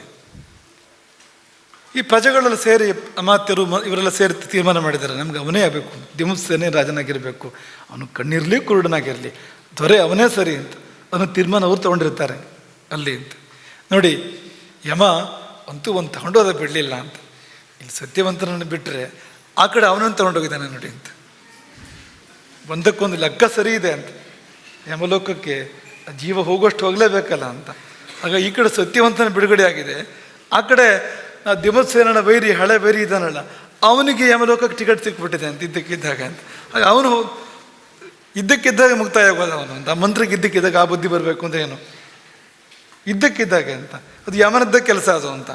ಹಾಗಾಗಿ ಈ ಸತ್ಯವಂತನ ಕೊರಳಿಂದ ಪಾಶವನ್ನು ತೆಗೆದು ತಗೊಂಡು ಒಲ್ಲು ಹಾಕಿದ್ದಾನೆ ಅವನ ಅಂತ. ಹೀಗೆ ರಾಜ್ಯ ಕೊಡ್ತೇನೆ ಅಂತ ಹೇಳಿದ್ನಲ್ಲ, ರಾಜ್ಯ ಸಿಗಬೇಕಲ್ಲ ಸಾವಿತ್ರಿಯ ಮಾವನಿಗೆ ಸಿಗಬೇಕು ಅಂತ ಹಿಗ್ತಾನೆ ಆಗಬೇಕು ಅಂತ. ಹಾಗಾಗಿ ಅವರು ಬಂದು ನೋಡ್ತಾರೆ, ಇವನಿಗೆ ಕೊಂಡು ಬಂದಿದೆ. ಮತ್ತು ದಿಮತ್ಸೇನನಿಗೆ ಕೊಂಡು ಬಂದಿದ್ದು ಮಾತ್ರ ಅಲ್ಲ, ಅವನು ದೃಢಕಾಯನಾಗಿ ಬಲಶಾಲಿಯಾಗಿ ಅವನು ಮೊದಲಿಗಿಂತ ತೇಜಸ್ವಿಯಾಗಿದ್ದಾನೆ ಅವನು. ಅವರ ಸಂತೋಷಕ್ಕೂ ಪಾರ ಇಲ್ಲ. ಹೀಗೆ ಸಾವಿತ್ರಿ ಒಂದು ಹೆಣ್ಣುಮಗಳು ಮನೆಗೆ ಬಂದು ಮಾಡಿದ ಕಾರ್ಯ ಎಂಥದ್ದು ಅಂದರೆ, ಮಾವನಿಗೆ ಗಂಡು ಬಂತು, ಮತ್ತೆ ಯೌವನ ಅಂದರೆ ಆ ಶಕ್ತಿ ಸಾಮರ್ಥ್ಯ ಮತ್ತೆ ಬಂತು ಮಾವನಿಗೆ. ಹೋದ ಜೀವ ಪತಿಯದ್ದು ಮರಳಿ ಬಂತು. ನೋಡಿ, ಏನಾದರೂ ಸತ್ಯವಂತ ಸತ್ಯ ಹೋಗಿದ್ದರೆ ಪಾಪ ಆ ಮುದುಕಿಯವ್ರ ಪಾಡು ಏನಾಗಬೇಕು. ಇಷ್ಟೆಲ್ಲ ಕಷ್ಟಗಳ ಜೊತೆಯಲ್ಲಿ ರಾಜ್ಯ ಕಳ್ಕೊಂಡ್ರು, ಕಣ್ಣು ಕಳ್ಕೊಂಡ್ರು. ಈಗ ಮಗನನ್ನೇ ಕಳ್ಕೊಂಡ್ರೆ, ಮಗನೇ ಕಣ್ಣಾಗಿದ್ದ ಅವರಿಗೆ, ಅವ್ರ ಕಥೆ ಏನಾಗಬೇಕಿತ್ತು. ಹಾಗಾಗಿ ಸತ್ಯವಾನನಿಗೆ ಜೀವ ಕೊಡಿಸ್ತಿದ್ದಳು. ಆ ಕಡೆಗೆ ತನ್ನ ತಂದೆ ಮನೆ, ತವ್ರ ಮನೆಯಲ್ಲಿ ಆ ಪೀಳಿಗೆ ಮುಂದುವರಿಯುವಂತೆ ಮಾಡಿದ್ಲು. ಒಂದು ಹೆಣ್ಮಗಳು ಏನು ಮಾಡಬಹುದು ಅನ್ನೋದಕ್ಕೆ ಸಾವಿತ್ರಿಗಿಂತ ದೊಡ್ಡ ದೃಷ್ಟಾಂತ ಬೇರೆ ಏನೂ ಇಲ್ಲ. ಇದೆಲ್ಲವನ್ನು ಕೂಡ ಆಕೆ ತನ್ನ ಧರ್ಮಯುಕ್ತವಾದ ಜೀವನದಿಂದ ಮಾಡಿರ್ತಕ್ಕಂಥದ್ದು. ಮಕ್ಕಳೇ, ನಿಮ್ಮ ಮುಂದೆ ಈ ಅವಕಾಶ ಇದೆ. ಈಗ ನಿಮಗೆ ನಾವೇನು ಬೆಟ್ಟ ಕಡಿದು ಈ ಕಡೆ ಇಡಿ ಅಂತ ಹೇಳ್ತಾ ಇದ್ದೀವಾ? ಇಲ್ಲ ಅಲ್ವಾ? ಜೀವ ಕೊಡಬೇಕು, ರಕ್ತ ಕೊಡಬೇಕು ಅಂತ ಹೇಳ್ತಾ ಇದ್ದೀವಾ? ಇಲ್ಲ ಅಲ್ವಾ? ಬರೀ ಕಷ್ಟದೇನು ಹೇಳ್ತಾ ಇದ್ದೀವಿ? ಏನಿಲ್ಲ, ತಪ್ಪು ಮಾಡಬೇಡಿ ಅಂತ, ಸರಿಯಾದ ದಾರಿಯಲ್ಲಿ ಇರಿ ಯಾವಾಗಲೂ, ಸಾವಿತ್ರಿ ಅಂತೇಳಿ ಇದ್ದಿದ್ದೇ ಹೋದಾದರೆ ನೀವೇ ನಿರೀಕ್ಷೆ ಮಾಡದೇ ಇರತಕ್ಕಂಥ ಅದ್ಭುತವಾದ ಶಕ್ತಿ ನಿಮಗೆ ಬರುವಂಥದ್ದು. ಯಮನ ಜೊತೆಗೆ ಸಮದಂಡಿಯಾಗಿ ಸಂಭಾಷಣೆ ಮಾಡಿ ಯಮನ ತಲೆದೂಗುವಂತೆ, ಯಮ ಮೇಲಿಂದ ಮೇಲೆ ವರ ಕೊಡುವಂತೆ, 1 2 3 4 5 ನಚಿಕೇತನಿಗೆ 3 ವರ. ಈ ಯಮನಿಗೆ ವರ ಒಂದು ಧಾರಾಳವಾಗಿ ಕೊಡ್ತಾನೆ ಯಮ. ನೀವು ಯಮನ ಭೇಟಿಯಾದರೆ ಇದೊಂದು ಸಂದರ್ಭ ಇದೆ, ನೆನ್ಪಿಟ್ಕೊಳ್ಳಿ ಅಂತ. ನೀವೊಂದು ಮೆಚ್ಚಿದರೆ ಎಲ್ಲ ದೇವರಿಗಿಂತ ಮೊದಲು ಯಮನಿಂದ ವರಗಳು ಸಿಗ್ತವೆ ನಮಗೆ ಅಂತ. ಹಾಗಾಗಿ ಎಷ್ಟು ಖುಷಿಯಿಂದ ವರಗಳನ್ನು ಕೊಡ್ತಾನೆ ನೋಡಿ ಅಂತ. ಹೀಗೆಲ್ಲ ಆಗಿದ್ದು ಹೇಗೆ ಅಂದರೆ, ಆಕೆಯ ಧರ್ಮಯುಕ್ತವಾಗಿರುವಂಥ ಜೀವನ, ಸರಿದಾರಿಯಲ್ಲಿ ಆಕೆ ಬದುಕಿದ್ದು, ಅಂಥ ಬದುಕನ್ನು ಮಾಡುವಂಥ ಯೋಗ ನಿಮಗೆಲ್ಲ ಬರಲಿ ಎಂಬುದಾಗಿ ನಾವು ಈ ಸಮಯದಲ್ಲಿ ಹಾರೈಸುವಂಥದ್ದು. ಹಾಗಾಗಿ ಜೀವಯಾನ ಎಂಬುದು, ನಮ್ಮ ಜೀವ ಯಾವಾಗ ಹೋಗಬೇಕು, ಹೇಗೆ ಹೋಗಬೇಕು, ಎಲ್ಲಿಗೆ ಹೋಗಬೇಕು ಎನ್ನುವುದು ಜೀವನವನ್ನು ಅವಲಂಬಿಸಿದೆ. ಜೀವಯಾನ ಜೀವನವನ್ನು, ಇಂದಿನ ನಮ್ಮ ಜೀವನವನ್ನು ಅವಲಂಬಿಸಿದೆ. ಈ ಕ್ಷಣ ನಿಮ್ಮ ಕೈಯಲ್ಲಿದೆ, ಒಳ್ಳೆಯವರಾಗಿರಿ. ನಾಳೆ ನಿಮ್ಮ ಕೈಯಲ್ಲಿದೆ, ಒಳ್ಳೆಯವರಾಗಿರಿ, ಧರ್ಮಾತ್ಮರಾಗಿರಿ. ಇದೆಲ್ಲ ಸಾಧ್ಯ. ಇದು ನೀವು ಕಥೆ ಕೇಳ್ತಾ ಇದ್ದೀರಿ ಇವತ್ತು, ಇದು ಕಥೆ ಹೋಗಿ ನಿಮ್ಮ ಕಥೆ ಆಗ್ಬೋದು ಅಂತ. ಯಾಕಾಗಬಾರ್ದು?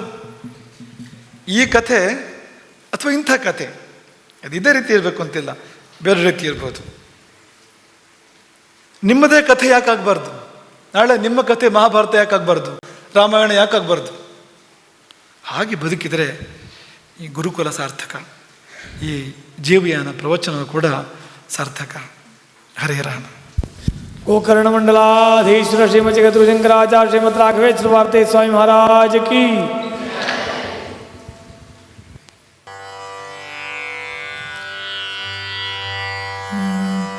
चंद्रशेखर चंद्रशेखर चंद्रशेखर पाहि मां.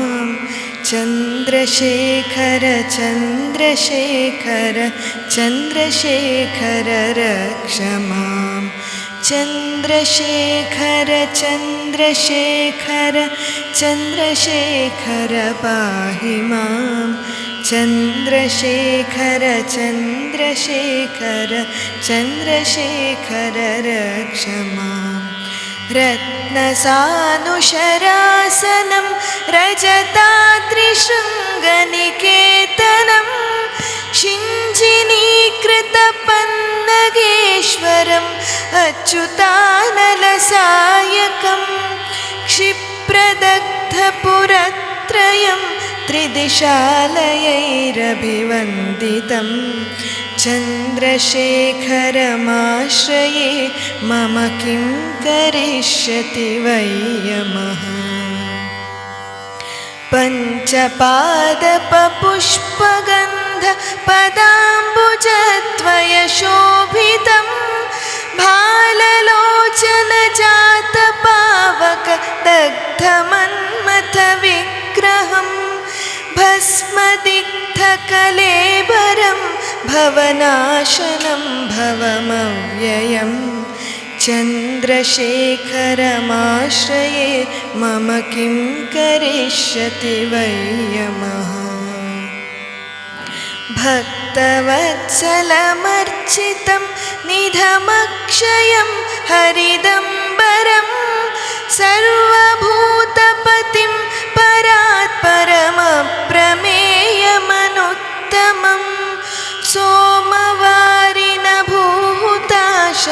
सोमपानिखिलाकृतिं. चन्द्रशेखरमाश्रये मम किं करिष्यति वै यमः. विश्वसृष्टिविधायिनं पुनरेव पालनतत्परं संहरन्तमपि प्रपञ्चमशेषलोकनिवासिनं क्रीडयन्तमहर्निशं गणनाथयूथसमन्वितं. चन्द्रशेखरमाश्रये मम किं करिष्यति वै यमः.